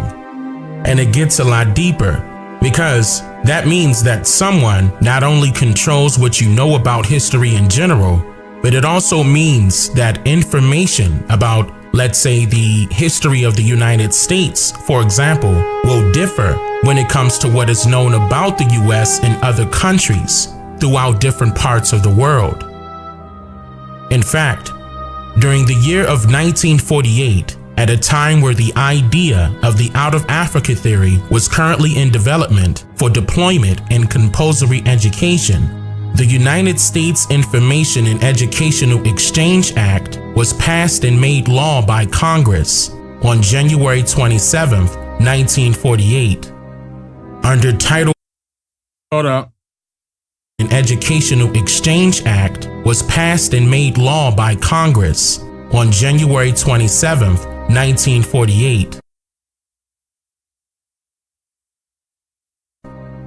Under Title I, Section 2, it covers the objectives of this act, or H.R. 3342, by stating that, quote, "The Congress hereby declares that the objectives of this act are to enable the government of the United States to promote a better understanding of the United States and other countries, and to increase mutual understanding between the people of the United States and the people of other countries. Among the means to be used in achieving these objectives are 1. An information service to disseminate abroad information about the United States, its people, and policies promulgated by the Congress, the President, the Secretary of State, and other responsible officials of government having to do with matters affecting foreign affairs." What's very interesting to point out is that the word disseminate was used here, which means to spread or give out something, especially news, information, ideas, etc., to a lot of people, or to propagate. And then it goes on with number 2, stating that an educational exchange service to cooperate with other nations in A, the interchange of persons, knowledge, and skills, B, the rendering of technical and other services, C, the interchange of developments in the field of education the arts, and science, end quote. So they got every single part of it. Every single part of it.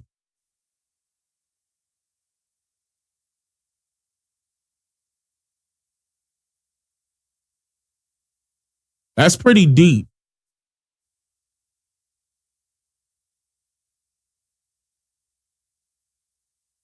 This is the reason why people don't have no idea when you're talking about, you bring up the story of a Middle Passage or transatlantic slave trade, and it involved their countries. They never heard of that before. And other services. They only hearing about it when they come here. C, the interchange of developments in the field of education, the arts, and science, end quote.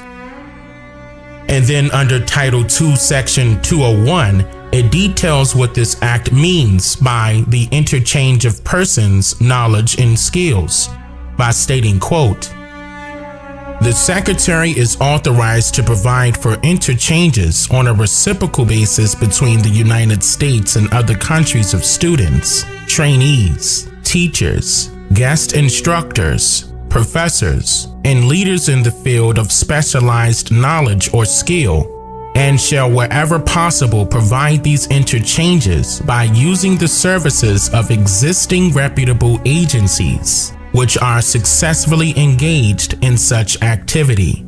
The Secretary may provide for orientation courses and other appropriated services for such persons from other countries upon their arrival in the United States, and for such persons going to other countries from the United States.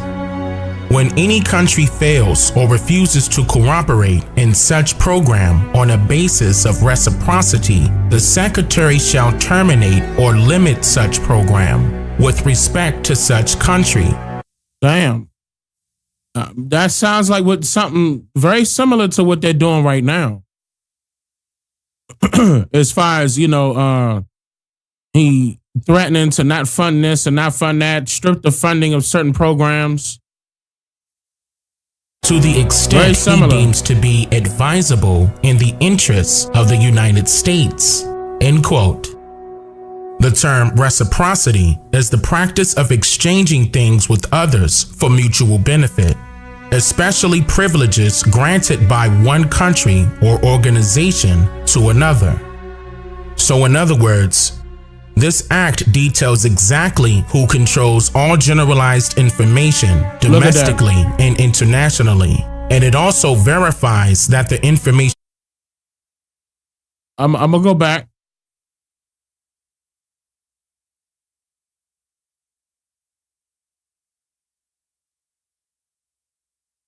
It's done by design. That side, the left side says public education. The right side says prison industrial complex. Sorry, no funds on the other side. Welcome on the other.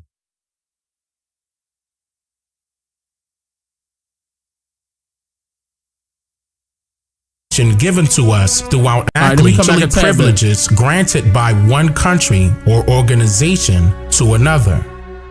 So in other words, this act details exactly who controls all generalized information domestically and internationally, and it also verifies that the information given to us throughout American school curriculums have been manipulated to the point where people can only subscribe to the information that we were taught by instructors or teachers that the U.S. government has hired in order to propagate this specified information to the public, without any room for questioning its accuracy or validity. Right. Because under Title V, Section 501, it covers the general authorization of disseminating information about the United States abroad by stating that, quote, the Secretary is authorized, when he finds it appropriate, to provide for the preparation and dissemination abroad of information about the United States, its people, and its policies through press, publications, radio, motion pictures, and other information media, and through information centers and instructors abroad.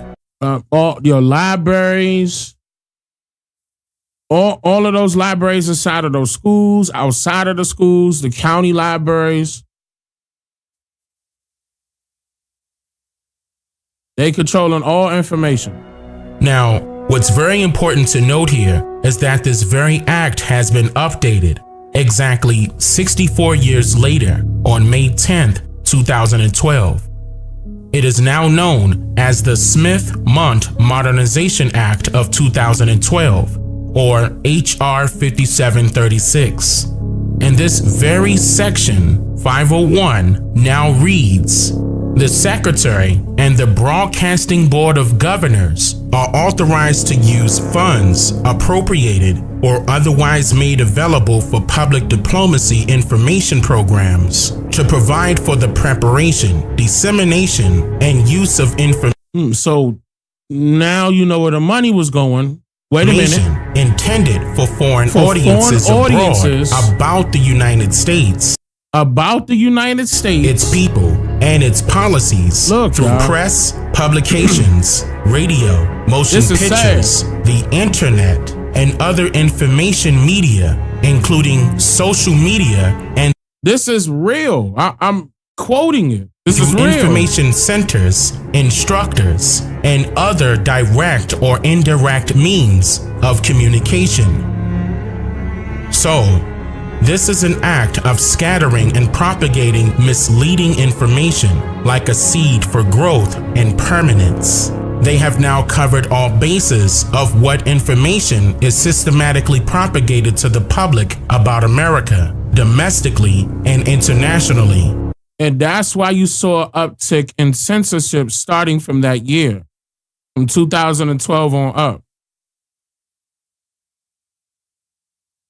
But this time around, including the internet, along with social media and all other means of communication. This is why you will find that other countries throughout different continents around the world would have totally different information on topics along the lines of American culture, legacies, spiritualities, and even American history. So, like, for example, it could be countries out there, again, that never heard of the Middle Passage or the transatlantic slave trade story, right? Then it also could be some people out there that never heard of a colored person, Negro person. Okay? They're not going to be familiar with terms like mulatto, and they're not going to be familiar with that. They're not going to be familiar with certain presidents, when America was started, when America, American wars. A lot of this information is totally different for a lot of different countries in other parts of the world. It's spooky like different. For example, this is a clip of a documentary published by the History Channel. However, this particular documentary was broadcasted only to the Asian outlets of the History Channel, called History Asia, which are Hong Kong, Indonesia, Macau, Malaysia, Philippines, Singapore, Taiwan, and Thailand. And this was the segment, or part of it. Ever since the earliest days of oceanic exploration, sailors have witnessed strange sights. Really, the awareness of the Bermuda Triangle started with Christopher Columbus being such an esoteric navigator and a well-respected sailor. Now, hold up. Let's play that one more time. Ever since the earliest days of oceanic exploration, sailors have witnessed strange sights. Really, the awareness of the Bermuda Triangle started with Christopher Columbus being such an esoteric navigator and a well-respected sailor. Now, from what you may recall, you were taught to believe that Christopher Columbus looks like this. And if you were to Google images of Christopher Columbus right now, he is depicted to look like this. But if you were to figure out a way to look up information that is presented in other countries, then he will look like this. And I gotta ask, how do you feel about Christopher Columbus being depicted as a Spanish explorer of a much darker hue of complexion? Leave your thoughts in the comments below and tell me what you think. And this is just one prime example of why your favorite actor or actress and the news media, along with American history, are all one and the same. Because if you can control the narrative of what a person is forced to learn about, then you can control the mindset of a person, allowing for strangers to take control of your thoughts.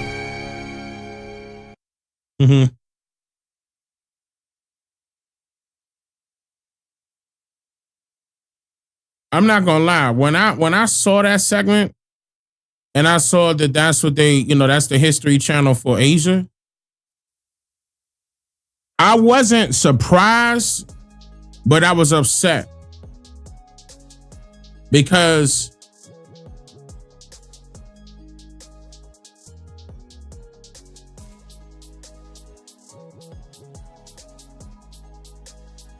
it is Europeans, whatever you want to call them, Europeans, people of the UK, whatever y'all want to say it, whatever you want to name, French, whatever, they are of color as well.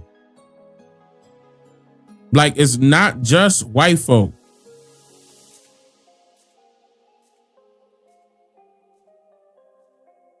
Who were the spies.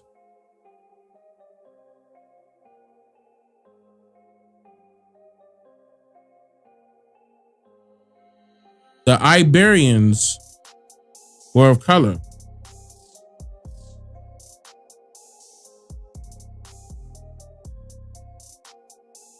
Some of you may have heard a group, they were saying, oh, they the navigators of the sea, they the anchors of the sea. They were of color, but they were not American.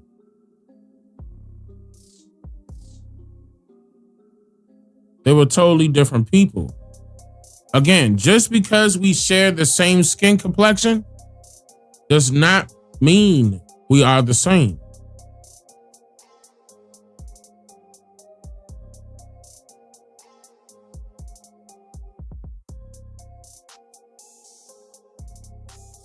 We're not the same people.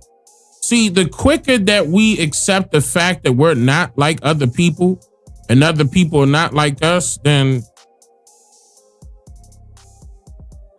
the faster we could probably get some things done for ourselves. Like, I understand where a person is coming from, where they be like, nah, we're all one human race. We're all one. We're all human. I get all that, but that doesn't mean that we're the same.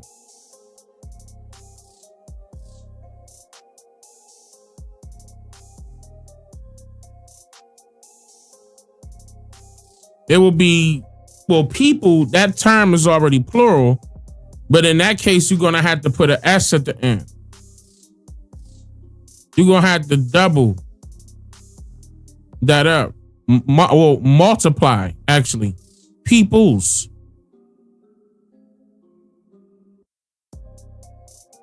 That's more than one. We're different people. We have different cultures. I'm telling you, the quicker we accept this, we could get a lot more things accomplished. We don't have to sit around. We don't got to wait. This government put out a law controlling all information that gets put out.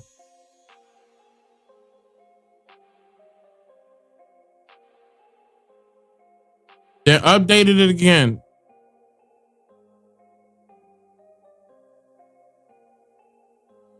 In 2012.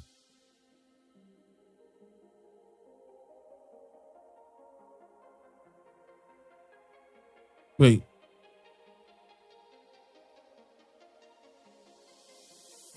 Right here.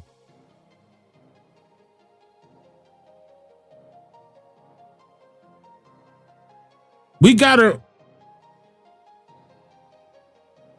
step up. It's that simple. Dang, you make it seem so simple because it is. It ain't hard. we wouldn't be put through anything that we can't handle.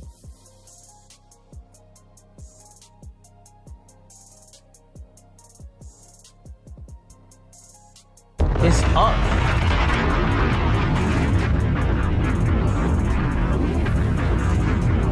We wouldn't be put through anything that we can't handle.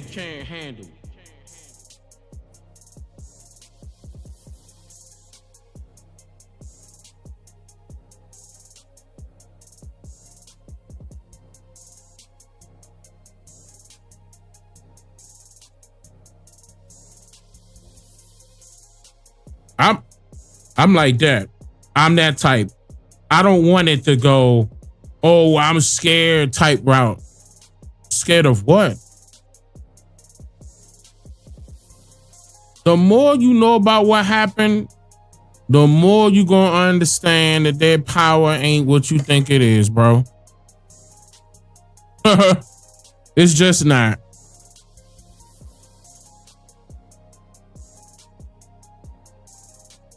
They're gonna start taking you serious as soon as you start taking yourself serious.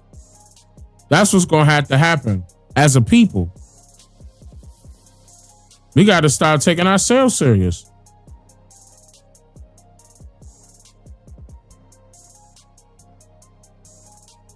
Remember, they told him, even Martin Luther King said that they were saying that the so-called black man ought to lift himself by his own bootstraps.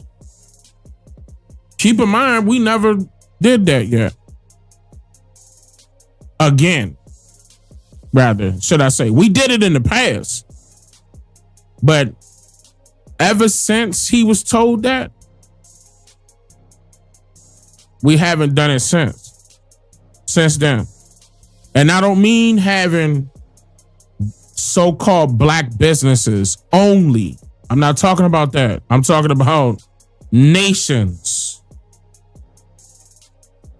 And we got laws set in place to protect us. Ooh. And everybody got respect. Come on, bro. Notice how everybody be like, stay on code, and they never established what that code is. You can't just automatically assume what the code is. It got to be taught. Listen. Them Semites taught each other a code. They agreed upon it. It's against the law for you to charge them interest on a loan.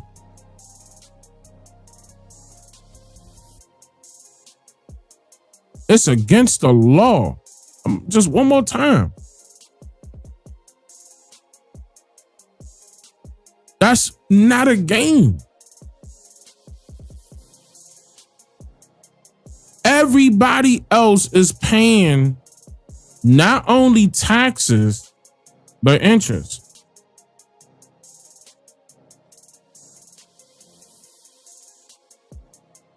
That's a different type of tax. But it is a tax. They taxing your ass and they getting it scot-free. And they call it an investment. Peter Iska.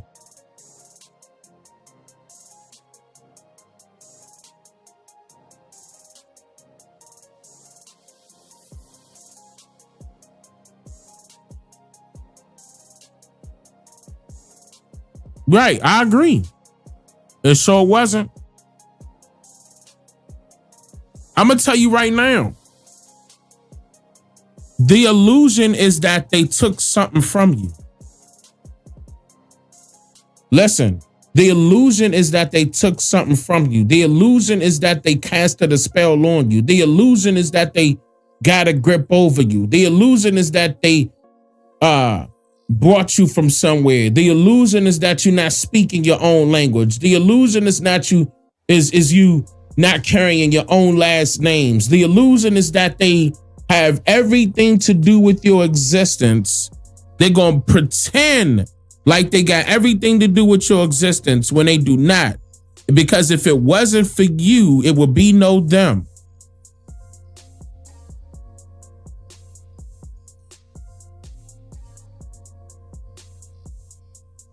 They needed you in order for them to be them. They needed you to be you in order for them to be them.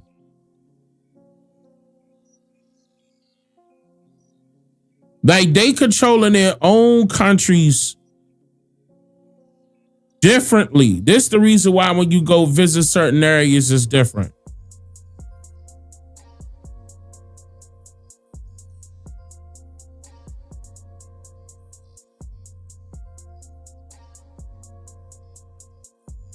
Hey y'all, that's deep.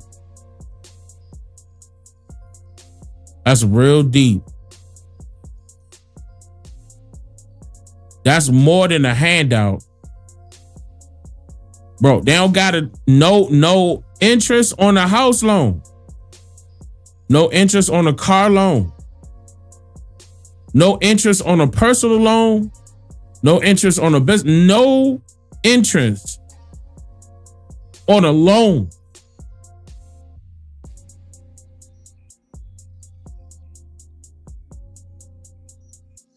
That's for all of them. And again, you ain't no Semite if that can't happen for you right now. If you claiming that you Hebrew, you claiming that you're Israelite, walk in the bank and see if you can get a loan interest free.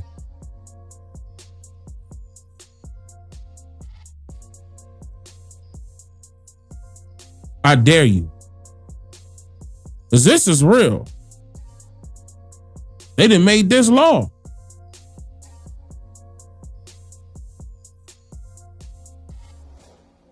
I don't know how, YouTube gonna act with me, I'm not even, I'm a little on the edge right here. I'm not treading lightly, but I'm a little on the edge with what I'm saying throughout this live stream. So I could say that I said a lot, and, in order for guys to run with it and say they had a teaching moment, like, okay, I never knew that was actually happening in America.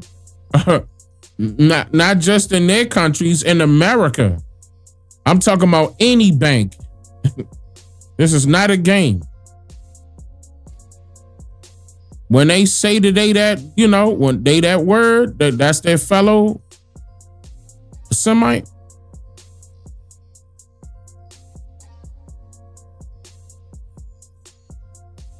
Yep. Yeah. That's right. They don't even have to. That's another thing. That's a very good point. They don't even have to be here. They don't. In other words, they don't even have to live here. They're controlling things by remote control.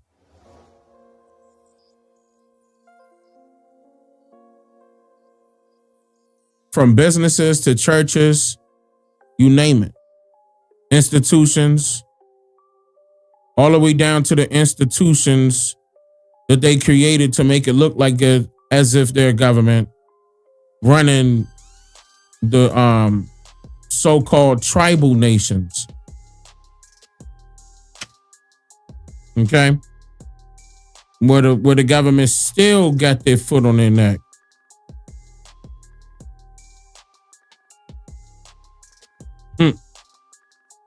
You ain't sovereign.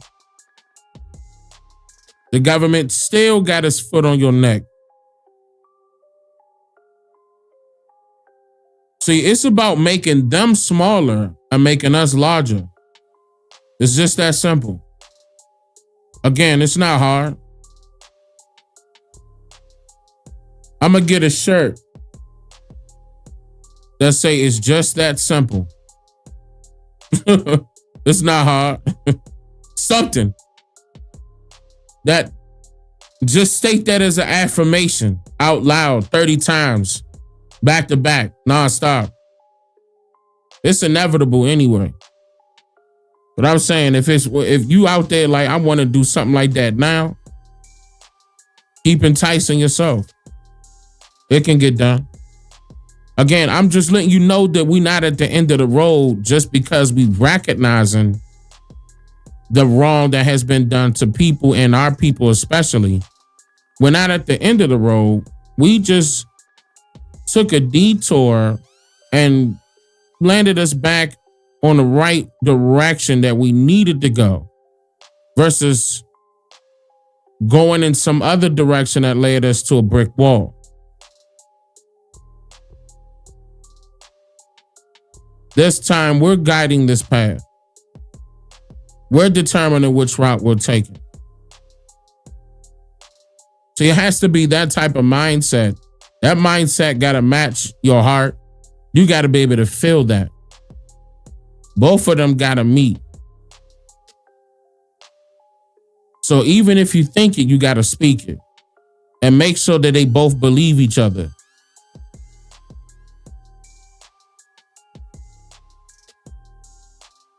Bring that into your existence. Keep in mind, I'm not trying to sound like a preacher or a pastor or anything like that. Like I'm promoting some religion on you. It's not that. It's okay. You want to start doing better, then start doing better.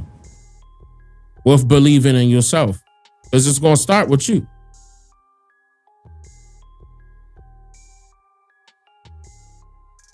It's time to disassociate yourself with believing in something unforeseen and believe in something that you can see. You can see that you're making progress with yourself.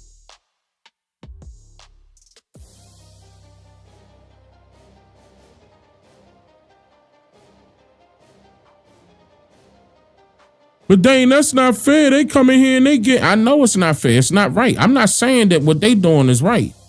They designed this thing to work out for themselves, ladies and gentlemen. And I've been saying that. This whole thing, this ain't got nothing to do with y'all. That's them. They the we the people. It's not us. We were not written in. No matter what you think, bruh. No matter what you may believe. It's not about what you may believe. It's about what you know. Based upon what you can actually prove.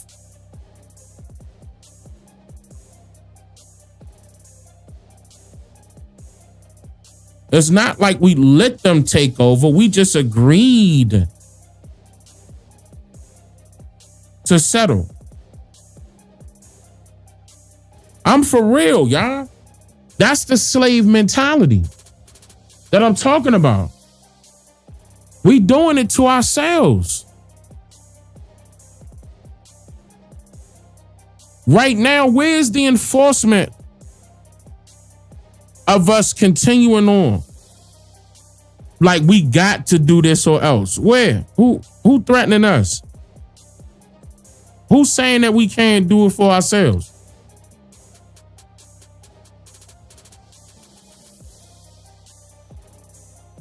Bruh, man, millions of people don't know about this, y'all.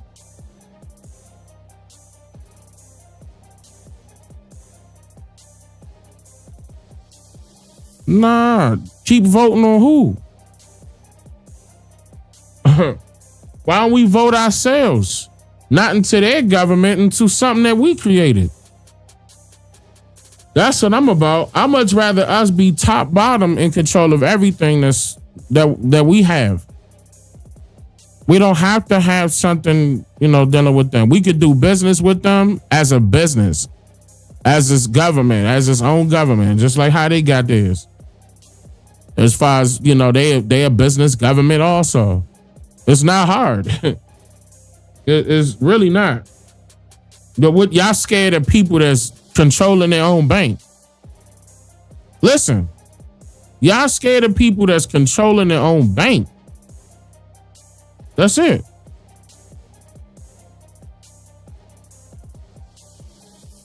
Man, for real, we were involved in the government that did exist prior to this government. Okay, I'm not saying that we weren't a part of that. And I know some of y'all gonna be like, well, Dane, all we got to do is take their seat. That government don't exist no more, no matter what you think, bruh. That government that you referring to is long gone. This is a totally different government ever since 1871. This is now a business. Been a business. There's no ifs, ands, or buts about it. This is their corporation. And you inadvertently made yourself an employee.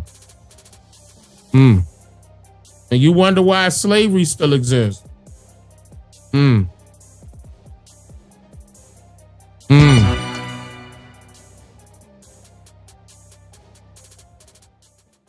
Because you still got that slave mentality.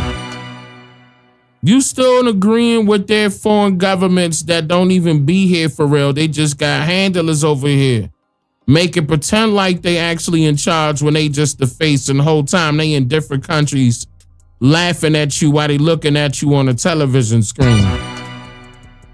They got a room full of people at a table looking at the screen, looking at you, thinking that it's the people that they putting on your television and radio stations and social media that's in charge of running the government. You got another thing coming if you think it's them.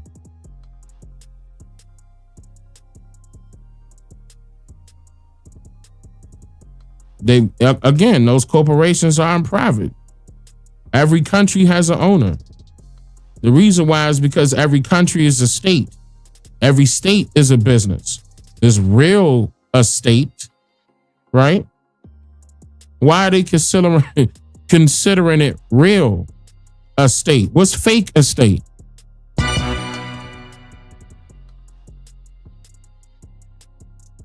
Something tangible. It's real. It's alive. Well, wait a minute. What was that? What did that change in law? What change in law happened where land was confiscated from the original owners? They made owners. Our people weren't worried about on paperwork that we owned a particular land.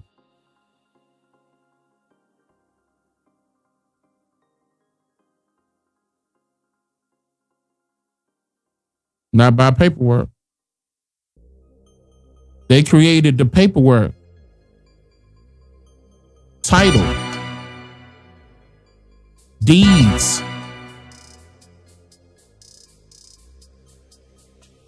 This is colonial documentations. This is not something we created.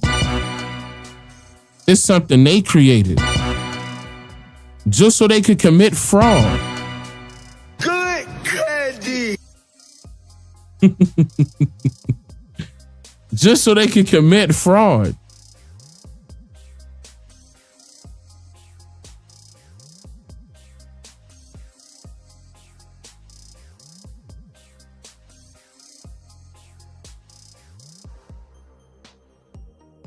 Y'all ready? Because y'all know, y'all know this is true. Like, and I'm just, again, I'm talking about it. I'm showing what I can, but I'm sure most of y'all can read in between the lines of how I'm presenting it to understand where I'm coming from. There's no way that you don't understand. There's no way. You can tell each and every time you look at your paycheck that you are being scammed.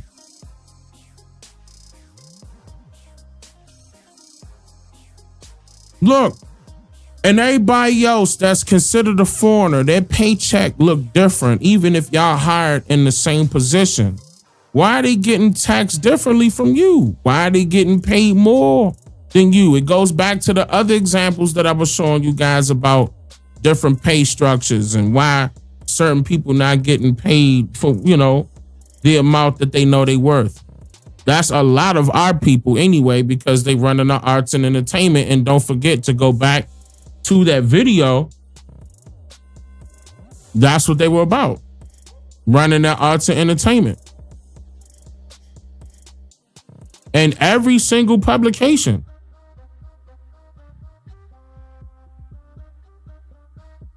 The interchange of developments in the field of education, the arts, and sciences. And that's exactly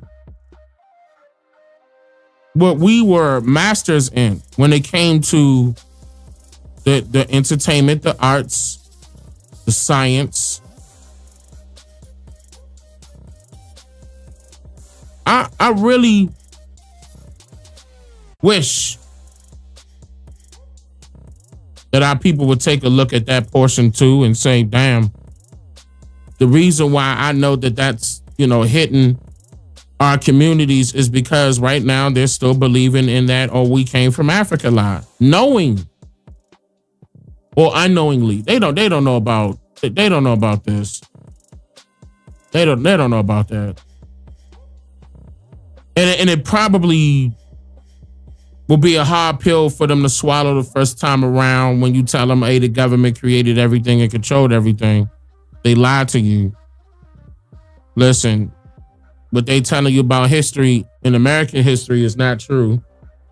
They done messed the timelines up. Number 2. Number 3, they looking out for their own people. They can have instant investors as long as their own people running the banks. And guess what? Their own people running the banks.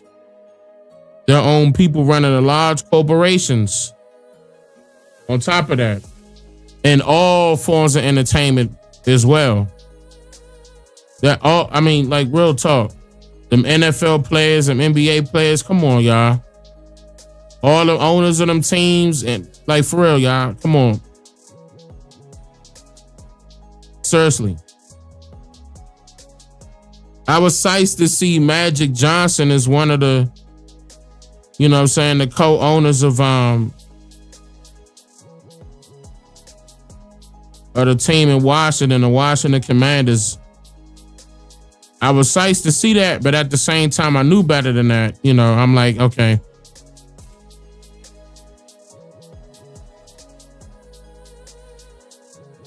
I mean, really, we could have been started our own stuff long time ago.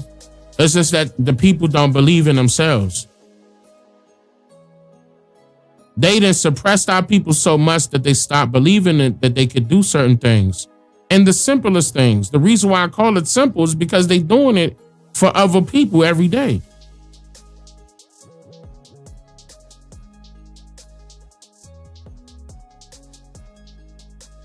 Sometimes because they got to, and most times they don't. It's just naturally. Let me not go too far.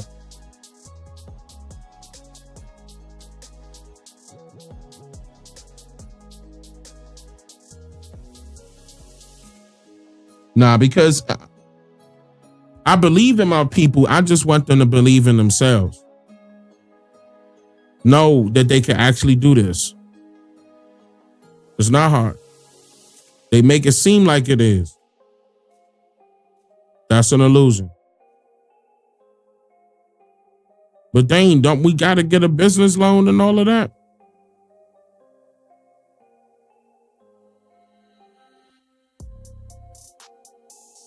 You can. There's ways to do it.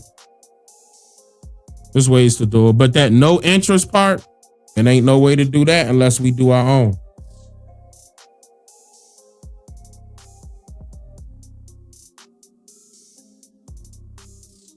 And that's not fair, to be honest with you. It's really not. In my opinion. I know I can't be the only one to think that that ain't right.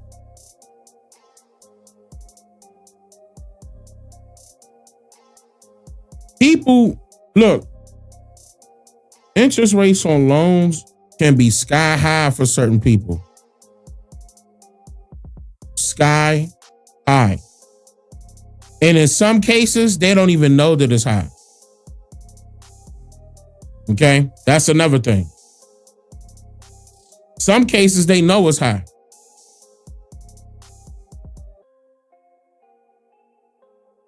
Sometimes they can't pay for it. Sometimes they can. These are things that shouldn't be there, that we paying on. You paying off the interest before you get to the principal.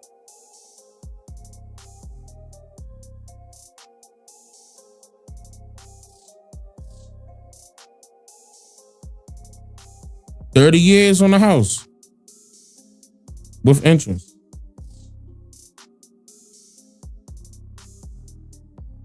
I don't like you, so you got to pay a fee. I like you. You good. You don't got to pay an extra fee.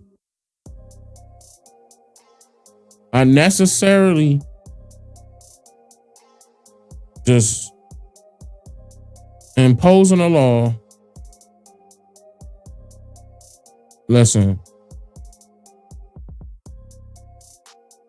I don't want that to exist anymore, where it's that type of diversity and we not on the winning part of that. Like, I don't like that. I want that to be adjusted. And I'm gonna be the one to state that. I'm not sure if it was other people within our communities that mentioned any of these things that I'm pointing out. I'm not, y'all know sometimes I watch certain people, sometimes I can't. But at the same time, if it is people out there that's talking about it, great. But at the same time, I'm talking about not only just talking about it and bringing up certain angles dealing with probably the same enemies, but not only recognizing the enemy and pointing them out and teaching y'all, the viewer, okay, the family, the information. No, that's what I love to do, and hopefully that's what they love to do, is to share the information and teach the information. But like go towards an action point after that, like really, like not just sit up there and you know what I'm saying? Like, and things gotta get, at least try to do what you can on an action part. Okay? Just try to do what you can.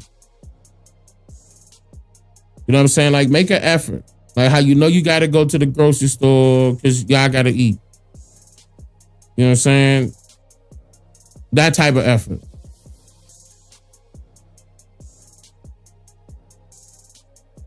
That's why I said it's not hard. Make it a priority.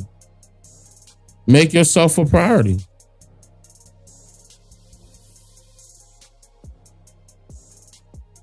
The so-called minorities are being turned into priorities for themselves. I'm loving that. I'm smiling about it. I know it's coming. And I'm being patient. I'm being patient. It's coming. Y'all gonna learn. Y'all learning. People learning. It is. Matter of fact, look, yeah, it is. Look, let's be real. It is. But I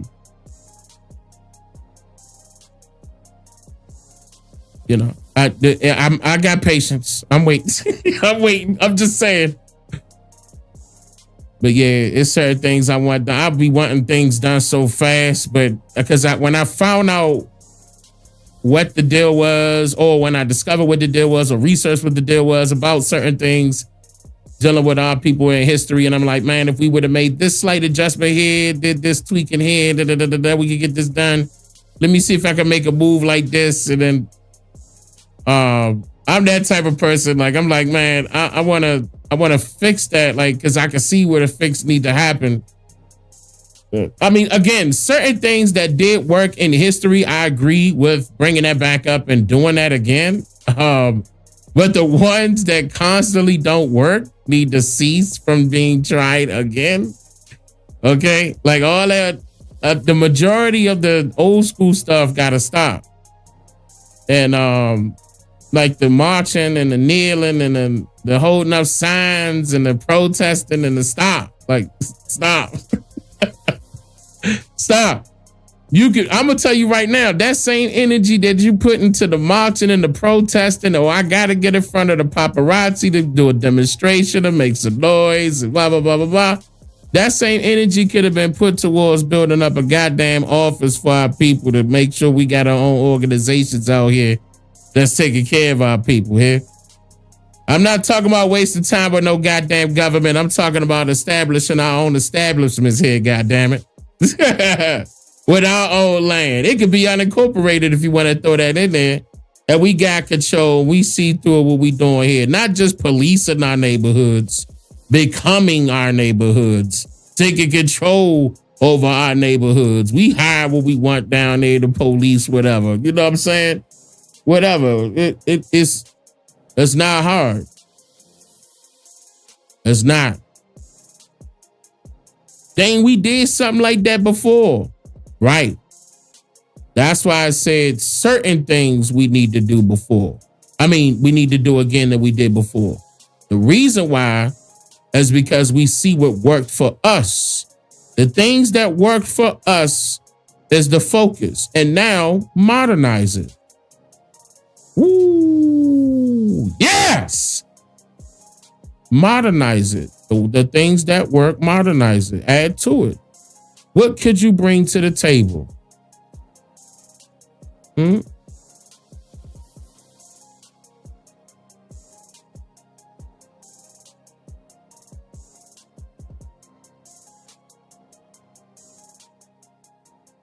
What's the objective? Build the infrastructure. There's a lot of people that talked about the money exchange and all the rest of that. You know, they dealing with finances and stuff like that. That's out there too that look like you or not. I'm not saying that all of them are trustworthy. You're going to have to weave out, you know, but I'm sure some people out there that's been talking about certain things out there that, you know, that will be beneficial for you to do in order for you to establish certain things that you have full control over. Like, number one, protecting your family. My wife and I got some information that's getting ready to release here, you know, on taking those next steps into doing something that need to be protecting yourself from what this government got going on, because there is a way to do that, and actually has been around for years. And it's what we had before that wasn't promoted during the generations of people being born in the late 1950s and being, you know, and they being out there, and for example, out there as teenagers or young college people in the 1960s. Unfortunately, I'm not trying to, you know, point them out in a negative way, but that's basically when another set of indoctrination happened politically, and then things, you know, got worse for our people. We need to go. We need to. I would say 10 years back, but go 20 years back. We were still doing well, because with the times that we had things in play like unions, to go back to what I was talking about earlier in this live stream dealing with JFK, is the reason why they got rid of the JFK. I mean, you know, his whole situation, because his agenda was getting rid of all of the unions, because the unions were acting like governments. And the majority of your unions were, you know, associated with the mafia or the mobs, you know, whatever one you want to call them. And they were taking care of their own people. They were also being used as banks. They was able to get loans. Keep in mind, in most cases, it was interest free. Like, think about that. I'm just saying, bro. Oh, every time I think about that, I'm like, God damn.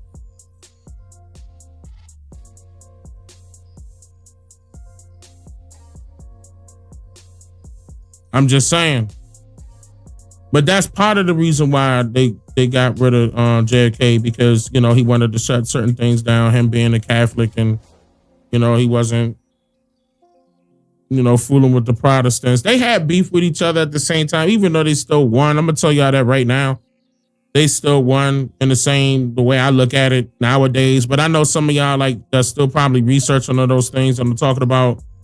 Now, they were beefing at one point. So don't get it twisted when you hear me, you know, jump and say straight up like they still the same. Technically they are, I'm just saying, but they are separate, okay? They had beefs with each other for that reason. So historically, yeah, let me end it there. And I'm upset because the video I actually wanted to play, I cannot find, but I'm gonna give myself a little bit more time instead of me being live rushing with the because that video was like, oh yeah, I thought I was gonna be able to pull that up, like based off of what I'm talking about in that video, and it being, you know, a searchable. Well, I thought would have been a searchable title. It didn't pop up, so I'm gonna need time to pull that up. And I'm gonna go over that because it still correlate with a lot of information that's still coming out, and then that way I could get further into the situation that Donald Trump did with those new executive orders that he signed. I definitely want to get into that because I covered that a couple, like 3 times, and I was kind of forewarning people like, nah, you know, that particular plan that some Republicans came up with called the deep, not the deep state, the what do you call it? Because his was Agenda 48 and theirs was wait, it was hold on, let me pull it up. But either way, certain information I grabbed around that time is popping back up. The Project 2025, that's what it was called, Project 2025. They was trying to say Project 2025 was Trump's, and it wasn't. But no, not Agenda 20. It was Project 2025. So it's certain, like I touched on it there and a couple other videos, you know, around that time that I posted. I'm gonna bring all that back up because of certain things that he is doing. Okay. Okay, certain things you like, and in the order on top of that. I'm gonna come back to that in the same order. I was like, damn. So now we can predict what's next. But I mean, first of all, before I even mention that, like officially, I'm gonna have to check. Let me see one more thing. If it's still lined up, then I'm gonna tell you, hold up. Hold up. Wait a minute, look at the book. They put that in book format too. That was another thing. I was like, damn, they even put time behind this. And that guy left as soon as Donald Trump said no, he got nothing to do with that. You know, the guy, like, he was like second in command at the that did the Project 2025, and he ended up quitting. You know, during Trump campaign. That I thought that was a telltale. But let's see. I'm gonna still look at a few things on that, but a few things already happened that I gotta point out. I'm like, oh, did we bring that up and show y'all what I'm talking about? And, then I'll show some, you know, historical correlating information behind that. But yeah, tell you basically the now and the then, man. So you can see, hey, we can stop history from repeating. We got the power on that note. Man, let me get up out of here. I'm trying to remember if I had this outro set up correctly, and I cannot remember. I'm almost about to say no to playing that outro. Matter of fact, let me not even press that button. I'm gonna go ahead and end it right there because I forgot what I set outro to. Matter of fact, let me do outro. Nah, I ain't scared. I'm gonna see y'all, if not tomorrow, then the next day. And I'm going to go into it. Probably going to be tomorrow, though. Like a little later today, rather. A little later today. Y'all take care. Why though? I gotta see this outro. Let me see what this going to look like. I'm just here to make you think. Yeah, DNA.